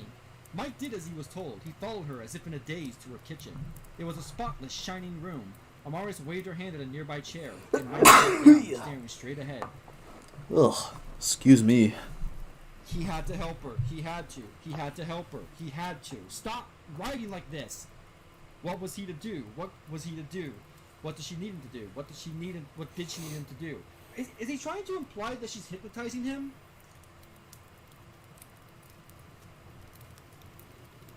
Like, because why else would you, like, write repeated sentences like that? Oh my fucking god. Our enemy, Amaris said, as she stepped around him, trailing her hand along his neckline. He shivered at her touch. Is a shark. Do you know anything about sharks? He said nothing as she drew little circles on his neck with her hand. Her hand was soft and cool. Her touch made him shiver. Sharks are predatory fish that... Hold on. Give me a second, folks. I think he's looking this shit up on Wikipedia. Okay, just had to make sure. Alright. I am told that modern scientists believe them to have first appeared in the Triassic era, 420 million years ago. She stroked the back of his neck, causing a tingly feeling to run down his neck. They survived all 5 mass extinctions, including the ones that wiped out the dinosaurs. They are, some would say, perfect predators. I mean, you could say the same about alligators. Why isn't there an alligator man? Where's my alligator man, Harman? Gator man. And name him Tim. Maybe there is. He's got sunglasses. You know what? Maybe there is. A beard, flip-flops, and Oh. socks. Wait, I feel like you're describing us. Actually, why a voodoo man summoned a fucking street shark. It is a street shark! Wait a minute. Were we misled? Did he not get the name Bruce from finding... Wait, what are the street sharks' names? I'm pretty sure there's one named Bruce. Oh, why is it always Ripster, Big Slamoo, Bobby Bolton, and Streaks. No, there is no. Okay. Bruce? Okay, but I love Big Slam. What so if much. What is it? Oh, they have human names. Hold on. John Bolton, Clint Bolton, Robert Bobby Oh, Bolton now they Jr., start the Dragon Slayer Truth buff. Bolton. God damn it. So I guess they're brothers? Oh, these are all like very. These seem like mech names. Yeah, I actually don't know much about street sharks, if I'm being honest. Yeah, I don't know streets. Other than the fact they exist. Yeah. Okay, let's continue. Ba-da-ba-ba-ba. Mike stood completely still, soaking in all of her words. He could fell Marvis. Come on, dude, please. It's bad enough I have to read this horrible track, but can you at least fucking spell properly? He could fell Amaris's breath on the back of his neck. She was so close. He spelled fell instead of feel. Yeah, dude. He was, You really fuck- freaking deep. He was like, fucking mongoloid. Oh my god. I wish this wasn't me. Sharks, despite popular belief, do not eat people, Amara said. Her voice was calm and relaxed and put him at ease. This one, however, is different. It quite enjoys tearing apart people limb from limb and devouring their pieces whole. Wow, I'm really See, glad that's that. actually not correct. Yeah, I was gonna say, You eat people, they just don't hunt people. exact. That's what I was gonna say. The reason why there's so many shark attacks is because of the way. All right, how much time do we have left on water, this they thing? mistake them for seals. Yeah. Let's see. Wow, Harman, I We got about say it like that. 45 minutes left on here, and then part 1 will be done. Totally unique take. Shark legs and arms, apparently. Why You would- does it have to be a shark? A heel punctured his fucking skin, so clearly he didn't use the shark skin part. You return to some shit, BT. That's what you return to. Yeah. Oh. No, BT, this is just gonna get worse and worse. Oh my god, no! The writing's getting worse! Her voice was like velvet. He could fall himself falling in love with her voice. He could sit like this forever. What? I'm sorry, what? Falling in love with a Does minor. he not know what the word... What wait, the wait a minute, fuck, wait a minute. man? Did we ever see or hear me say the word feel as we were writing this? Does he not know what the word feel is? He thinks feel is the same as fell, and so he's using different fucking tenses of fell, like fall, I guess. What is going on? I'm impressed he even knows like different tenses of the word fall. Yeah, you know what? Yeah. Where the No, fuck I've is my seen better soundboard? fan fiction on Wattpad. Like, Let me pull this shit up. Oh my god. Some better thing for fucking 4chan. Unironically, 4chan green texts are better written than this. oh my god. My task for you, Amara said, her voice quiet, is to help me take advantage of this thing's behavior. Just say, you know his name is Bruce, come on. He has a He has a name, Give you him respect. bigot. She reached down behind him and gently placed a bottle on the table. She did not elaborate on what it was. He had to ask, what is it? This, Amaris asked. She popped the cork and raised the bottle over his head.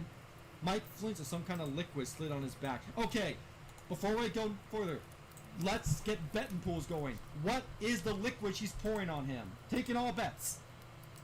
Aphrodisiac. Alright, we got one for aphrodisiac. What next? Fuck you, fatty fupa. Boy. Piss, alright, right, one for piss, sure, why not? Sketch, you have anything to add to this?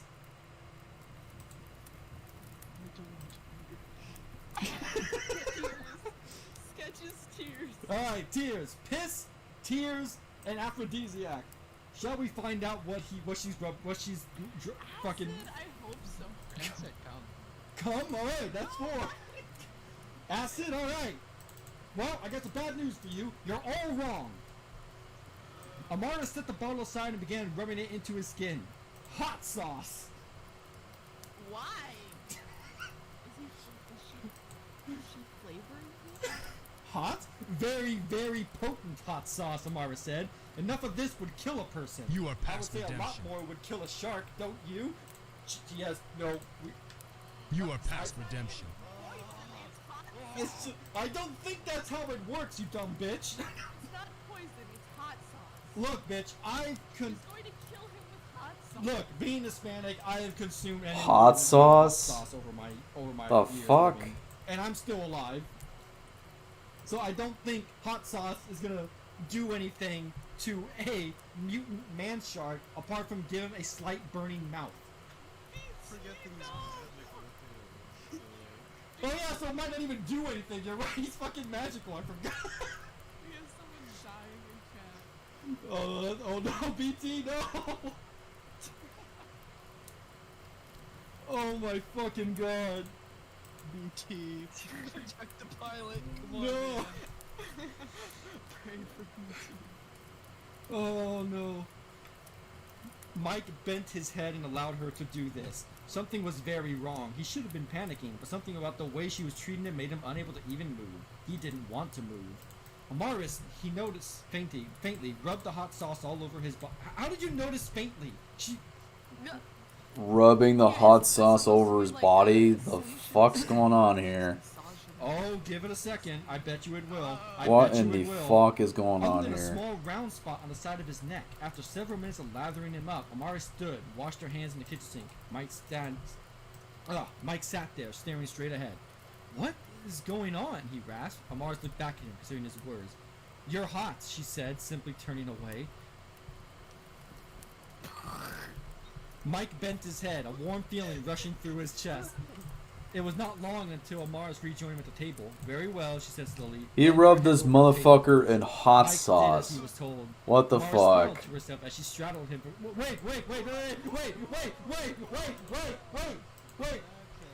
a minute. Wait a minute. Hold on. I need to make sure that word means what I think it means. Exactly what you think it means. No!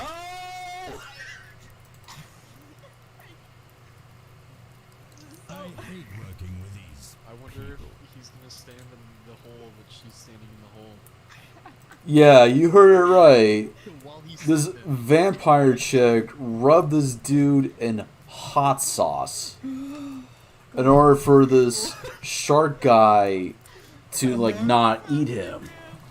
What the Amara smiled fuck? to herself as she straddled him from behind. She sensually pressed her hands against his head and bent over him. Mike What the froze his fuck, face, his Harman? lips lowered to his neck.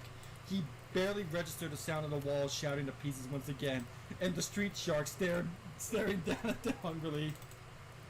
No, he didn't put street shark, but I figured I'd fucking spice it up a bit. No, he's just street shark. He's a street. These inhuman dogs must be slain. Shark? Oh my god. Thank God Bruce is here. Please save us, Bruce. Amaris pressed herself protectively against him. No, don't. The shark punched her hard across the face. Yeah!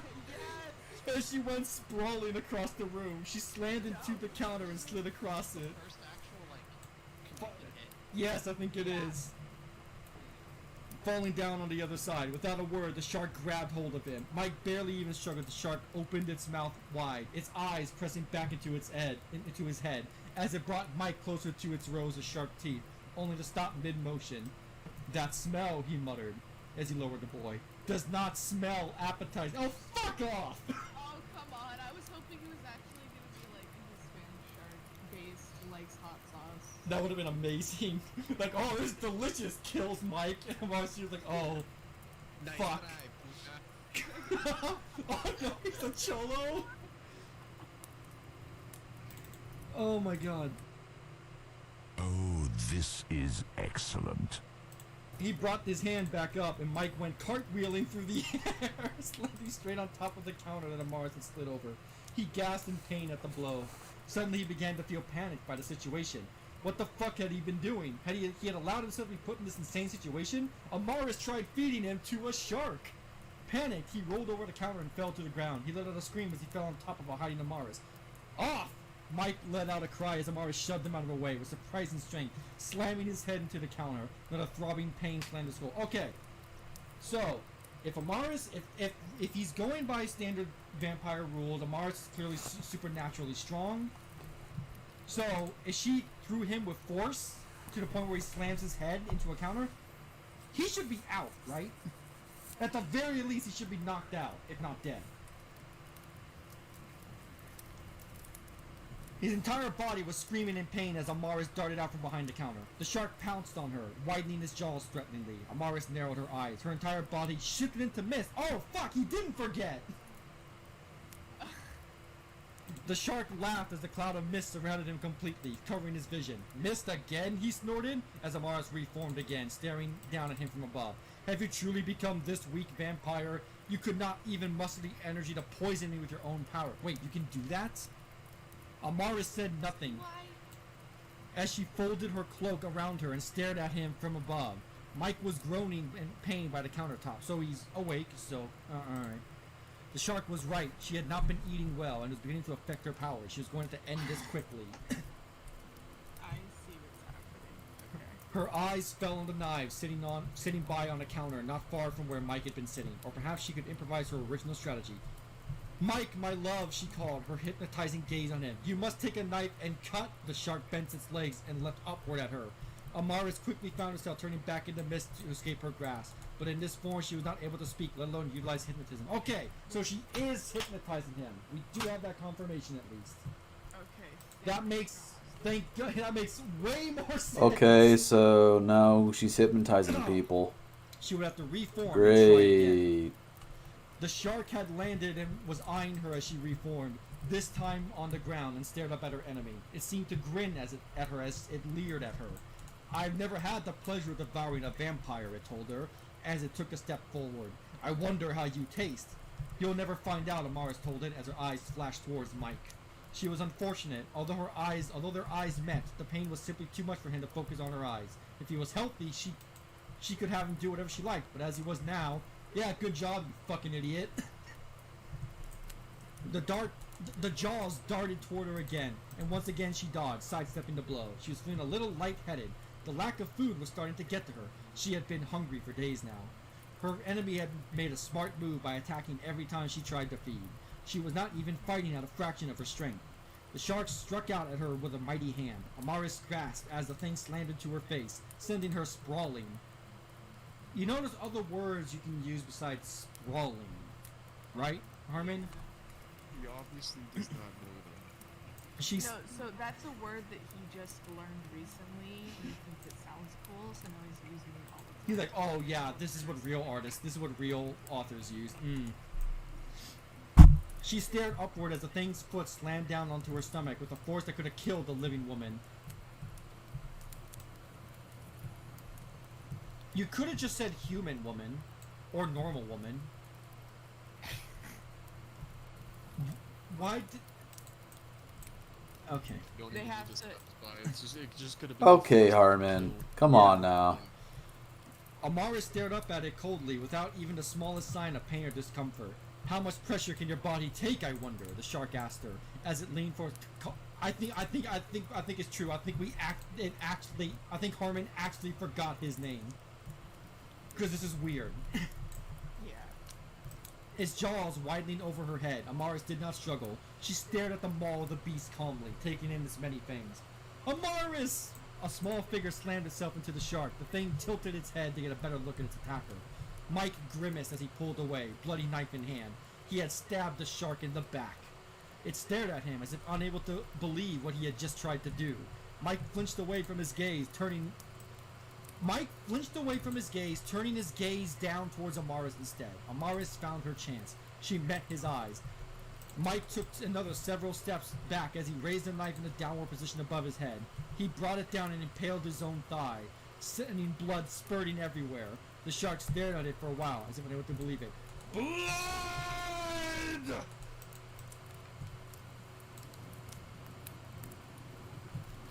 It stepped off of Amaris and raced towards Mike, its jaws wide. Amaris immediately floated to her feet, her black cloak billowing behind her as the shark's god. I'm fucking. Alright, so billow or sprawling? Yeah. Yeah, that's the one. And also, anytime he mentions her, I really went fucking drinking. I'm not trying to get out. I mean, it would be a mercy, I think. Yeah. As the shark's jaws came down on Mike. He's mine, Amaris snarled as she leapt onto the. Wait a minute. Did she even get the blood in her mouth, or is just the sight of blood? Nope, she didn't. There's nothing here saying that she got the blood in her mouth or drank the blood. Or I guess just the sight of blood, like, gives her powers back. Okay. As she stepped on the shark's back, she wrapped her thighs around the upper part of its thick head and quickly scratched at the shark's eyes with her fingers. It roared in pain, falling to the floor mid-charge as Mike scrambled away, completely untouched. Both of them were taken completely by bloodlust. Neither of them spoke as they struggled and thrashed about each other. Amaris used her powers to stay attached to the beast's head, away from his jaws as it rampaged about, trying to throw her off. They slammed at the kitchen table, the refrigerator, and the oven before making their way to the hole to... He used the wrong hole. Not surprised. Making their way to the W-H-O-L-E hole in the wall, the one that led straight outside. Oh my! Amara smiled to herself as the shark stepped over the side of the building, completely unprepared for the fall. Completely tilted over. Amaris quickly leapt off her enemy as it crashed to the ground head first. A loud crack filled the air. It was not a large fall, perhaps a story or even less, but falling from any height head first would snap a person in two. The shark, having been cursed with humanoid features, certainly seemed to be no different. But he has a shark head! What do you mean? Wait, are you telling me there's a human neck attached to a shark head? Because I was under the impression that it was a shark head just on the fucking shoulders of a human body. So there wouldn't be a human neck. I was picturing a horizontally aligned shark with, like, human legs the whole time. No. Like a normal shark, just with like legs sprouting out of the bottom of it instead of fins. Yeah. It's pretty good. That is pretty good. I like that. I like that a lot. The shark lay completely still below her feet. She stared at it, ensuring that it was truly dead, before she floated backwards into her house. She ignored the mess in the kitchen and stepped through it. She followed the scent of blood into the living room. So, wait a minute. Was it daytime when this whole encounter started? I want to say yes, right? Because Mike went to the house after school, which is probably like 3 p.m., so the sun's still reasonably out, right? And in the first encounter, when the shark's skin hit the sunlight, when it peered in through the window or door or whatever, he turned into black particles and disappeared. So wouldn't that have happened here? Well, obviously Yeah, not. maybe because he's Harman- gonna- Alright, how far are we into this? Yeah. I don't know. Alright, so we got about 30 minutes till this chapter is done. There are no rules. It's a world of chaos. When you wrote bad shit and you can't take it. Alright. Mike was lying on the couch, his blood staining the cushion. It's He almost had over, rocks beside guys. some tables and chairs to reach it. Blood spatter was everywhere. But Amaris hardly noticed. She stared hungrily at Mike's gasping, pained form. Her eyes stared past the hot sauce. She had massaged into his skin to focus on the stream of blood running down his leg. He froze as she stepped inside the room, licking her lips. I want you. Mike cried out as Amaris pinned him against the couch. She bent her head over him, her bloodlust completely overtaking her senses. Now was the time. Now was the time to feed. She bit down on his neck with unusual ferocity. Mike cried out in pain rather than pleasure and tried to shake her off. Amaris tried her best to hold him down. She had not lined up her bite exactly correctly. You could have just said exactly or correctly. You could have used one of those. You didn't need to use both, man. Come on. She could taste the intense heat of the sauce on her upper lip. All she cared about was getting that sweet, delicious blood at her. Well, that's your fault for covering him in hot sauce. You fucking moron. Ooh, she could not help but moan with ecstasy as she bit down even harder. Mike shrieked in pain. Moan with this was ecstasy. amazing. No, this was wonderful. The Not fuck? wonderful. The best she ever had. She pulled away from him slightly as she swallowed, staring down at him with wide eyes. He twitched a little before opening his eyes at her. Their eyes met. What happened? Mike asked weakly. He was looking rather pale. Amaris had almost overdone it. She had pushed him any more, he would have been killed. Amaris smiled warmly and pressed her face against his chest, sighing contentedly. She did not answer him. Mike shifted about uncomfortably beneath her. Amaris. He began to push against her. Amaris opened her eyes sleepily and stared down at him. What is it, beloved? She asked quietly. Is something wrong? So if all you needed to do was just drink his blood, why did you go through the art of lathering him in hot sauce as a trap for the shark when you could have just done that the moment he walked in? Because obviously she didn't want to be Why not just- disturbed so that they could have the like pseudo pillow talk afterwards for no fucking reason. I hate. Just fucking throw the bottle of hot sauce. in the mouth or something. That's true. Sharks Apparently, are weak to hot Harman sauce. has like a Just do fetish for rubbing people in that. Why didn't she hot coat sauce. her fingers in hot sauce when she was clawing out his eyes? I don't care what you are. Hot sauce in the eyes hurts. Oh my fucking god. This is a fucking mess. She met his eyes and he fell limp against the couch. She sighed irritably, shaking her head at him. She felt a little woozy. She disliked using her powers immediately after feeding. She much preferred resting on top of her victim. She pressed her hand against Mike's chest and sighed. I guess sighed is the other word we're going to be using for a drinking game. She began to trail little circles on his chest with her finger. Why do you... That's the third time she's done that. Why do you keep harping about that, Harman? That's what Harman imagines women do in real life when they fucking don't. Oh my god. She wanted to tear into him again, but his body could not handle it. He was the most delicious person she had ever feasted on, and she could not wait to feast on him again. But with the situation, was that even possible? Her enemies would send more and more powerful enemies after her. Jesus fucking Christ. And keeping this stalker could turn out badly for her. But she liked his blood too much to care. You have failed. The witch doctor, oh I guess he's here now, stood in the center of the three thrones. Wait, thrones? What? His head bent. My first creature failed. Oh, Jesus Christ, he transitioned to scenes that I couldn't even tell. The witch doctor stood at the center of the three thrones. His head bent. My first creature failed, he said, but if I were to be given another chance, another creature, no. The voice came from directly behind him. He flinched at the noise. No, he repeated. But you've had your chance to kill Amaris Yu, the voice continued, as if he had Rubbing not people with spoken, hot and you have sauce. failed. Don't tell I about have your no forest clothes catch of remaining, adventures. but you did not Oh kill her, no! the voice continued. Okay, Oh wait. no, I forgot about that. So That fucking was ketchup the, shit. So was the curse of her never eating again the shark? Is Why are you trying to understand this? Yeah. because no. I need to like the exact line it was, "You shall not eat anymore." That was the curse. So I assumed it was that either anything she attempted to eat, her body would violently reject, or she would be filled with a bottomless hunger she could never satisfy. But apparently, it was the fucking shark man. You picked a bad time to pre another reading. Oh, Dragon Redux, you have no idea what we've been through so far. Oh my sweet lord. Your tactics will not work a second time. The traitor had already taken steps to prevent you from doing that again. Oh, there's a traitor, okay. We could send you back out there, but Amaris will be ready this time, and send your head back to us on a platter. So, a third voice, this one light and flirtatious, said, giggling a little, "We would not even have to punish you ourselves. You have failed. There is nothing more to discuss." The witch doctor bowed his head submissively, accepting dismissal. So, okay.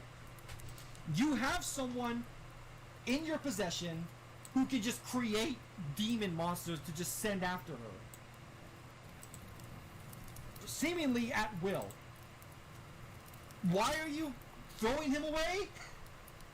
Well, let's not forget that this association doesn't just hunt that one particular person, Amaris or whatever.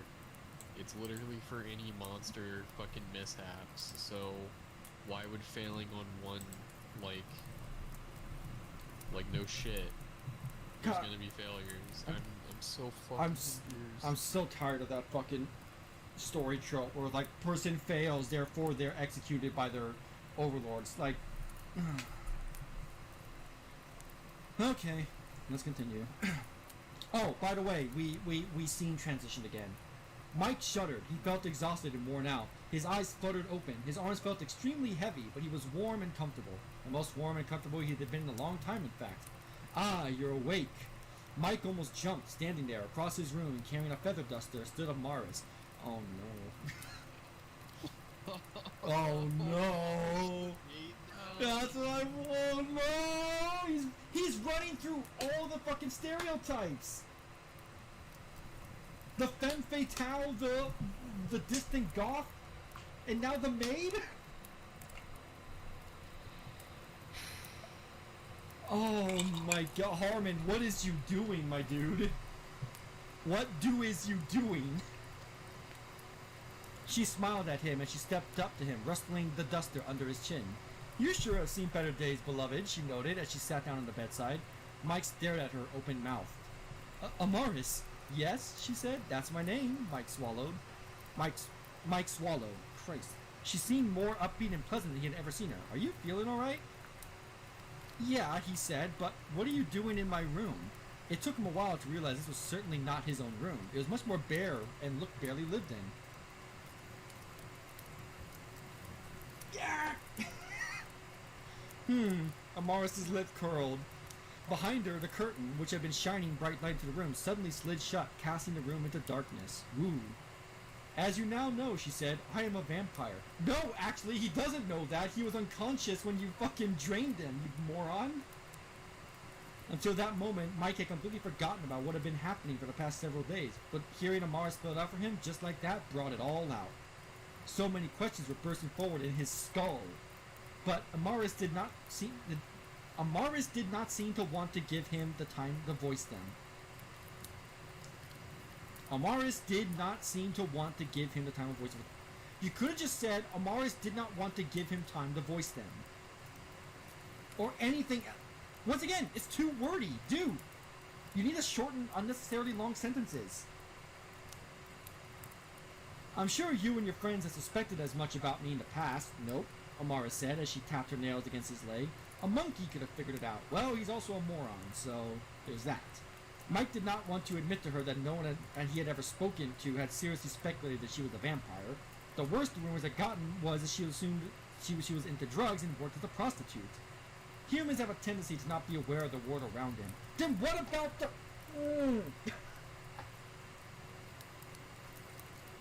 You know, Lucas, I am terrified we are going to witness that at some point in this book. And that is going to be terrifying. No, please, no.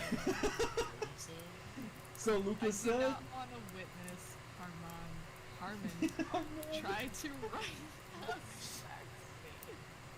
Oh god, I do. I think Harman does try to write a sex scene part 2, but We're gonna need I don't know. I'd have to like watch the stream to, Oh, you know, no. even Amaris said, so hear that please part. forgive me if I feel the need to explain my situation to you. But you didn't want to explain the situation before. She stood and stepped around to the foot of the bed. Mike watched. Oh yeah, did I forget watched to her mention there's a as she part came to 2 of stop the directly in stream. front of him. She raised the feather duster in front of face. In front of face! Covering it completely. You know, I forgoed playing Tales of Arise or Deathloop for this. And I'm regretting it immensely. Yeah. In modern times, mankind has been nearly driven to extinction, Amaris began. It is commonly thought that it is because of scientific advances improving vampire hunting methods, but that is not actually the case. In reality, a political situation in the late 19th century involving the death of our leader sent our kind into turmoil. A bloody civil war erupted among our kind, one that lasted far longer than either of your world wars. When it ended, 3 individuals had almost complete control over Europe, she paused. They were the brides of Dracula, she said, and their first order of business upon gaining power was to eliminate all opposing vampire covens, her eyes flashed, including my own. Wouldn't they want to subjugate them to maintain control of the region? Yeah, shut up. Harman doesn't know about that shit. Why would they do... This is anime and bad opinions. If only he watched the Castlevania anime, he could have come up with a better idea of how this shit works. You know for a fucking fact that he would think that is the worst shit he's ever seen. He probably does, yeah. I mean, he thinks Attack on Titan is fantastic, and well, we all know how that turned out. Yeah. Why would they do that? Mike asked, completely enraptured. Oh, of course he is. Because of how the vampire hierarchy works, Amaris explained. As we age, we become more and more powerful, and therefore more of a threat. Vampire covens have traditionally always been at war with each other, albeit never to the point today where one coven rules absolutely. So, wait, okay. So, you have a vampire. The whole idea is that vampires grow more powerful as they age, and so covens can become a threat. But if the covens, the ones in charge, the Brides of Dracula, are probably more powerful than all of them, then it'll just be a sliding scale where, yes, the covens would be more powerful, but they would also be more powerful. So they wouldn't need... I don't... Well, at least we're getting some exposition. I need to exposition my position the fuck out of here. Okay. Her gaze hardened. Due to the very specific powers of the triad, male vampires have gone virtually extinct. Why? Mike stared at her, open mouth. I've never heard that. As I said, there are a lot of humans not aware of when it comes to... There is a lot that humans not aware of when it comes to our affairs, Amara told him, or our history. Which I still don't believe, because you said, not like 20 pages ago, that there is a vampire hunting government organization in the United States. So clearly, knowledge of vampires and other mystical creatures should be commonplace. I don't even know, but this is really Unless you want convenient it to be like some kind of fucking Area 51 type bullshit. I don't understand. This is convenient because now the vampire goth women all need men to reproduce. Oh no! You just realized. Sense though, they can just fucking turn people, or maybe not in this universe. I don't know. Yeah, my no, they God. already are fine in sunlight, so. Oh my god. She stepped forward and crawled onto the beds on hands and knees. Oh no. Her back arched upward. Mike gasped as she leaned close to his face, her gorgeous black eyes shining with an unusual light. Or about me, Amara said quietly. They stared at each other for several seconds. Mike could feel his heart racing. That is my story, Amara said. There's nothing about you there! There's just a history of your kind! What do you mean, your story? You didn't explain anything about yourself, you dumb bitch! Oh my god! Oh my god! Oh my god! That's like asking someone, so like, tell me about yourself, and they tell you about like family like history. Like, oh yeah, my like great-great-great-great-grandfather. So Seamus, tell me a little about yourself. It all started in the wee host of Scotland. Like, wait. What? Wow, that's terrible. Hey, tell me about yourself. Oh, my ancestors were slaves. Oh. That's so terrible.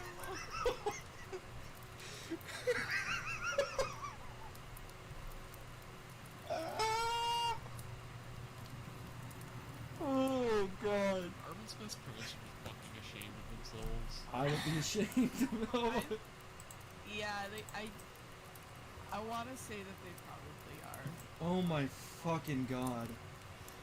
Very much the bridge, I assure you. No shit. But it cannot be helped. Mike gave a start as she pushed herself off the bed and floated above him to the ceiling. He gaped up at her as she stared down at him from above. Gaping at her! Oh, no! That's a very horrifying image you just put in my... No! I... His hole. So this is why I hate my brain, because I'm the type of person who can easily visualize when I'm reading. So that just appeared in my mind, and I want to commit die. Harman, please! I'm begging you. Past the 4th grade, please. I'm sure you're wondering why I brought you back here, Amara said. And why I have not drained every last ounce of blood from that body of yours. And why exactly I am telling you this. Mike stared up at her, trying to convince himself this was all really happening, that it wasn't all a dream. Dude, you should have marks and bruises all over your body. What do you... How okay. The truth is, Amara hesitated, after you saved me from that shark, I began to like you. Bullshit! Oh my god, I hope this is still just hypnotism. I hope this is... Yeah, seriously, come on. She floated down towards him, and Mike felt her weight press down on top of him. Wait. Oh no. I would really like to be your girlfriend, Mike. No! She said slowly, apprehensively, if you would have me. Mike found himself reaching forward, and his fingers wrapped around hers. Amarsu smiled brilliantly at him before lowering her head down to his neck. That's chapter 2, everybody! Chapter 2. Holy fuck. A whole fucking hour of this. We're at an incline. So God damn. For 2.5 hours. Do we want to hear one more chapter, or do we want to call it there and save it and save the next 2 chapters for another stream? That's about as much as I can take. My liver can handle it. You know what? Understandable. I can't stay up later, but Alright, well, that's the end of the Harman Smith audiobook. Part 1, at least. Part 2, I will probably do tomorrow, if I feel like it. Hopefully Susan doesn't fucking ban me again from streaming. But, thank you all for watching, and I will see you all on the next stream. Take care, everybody. Have a good night. God bless.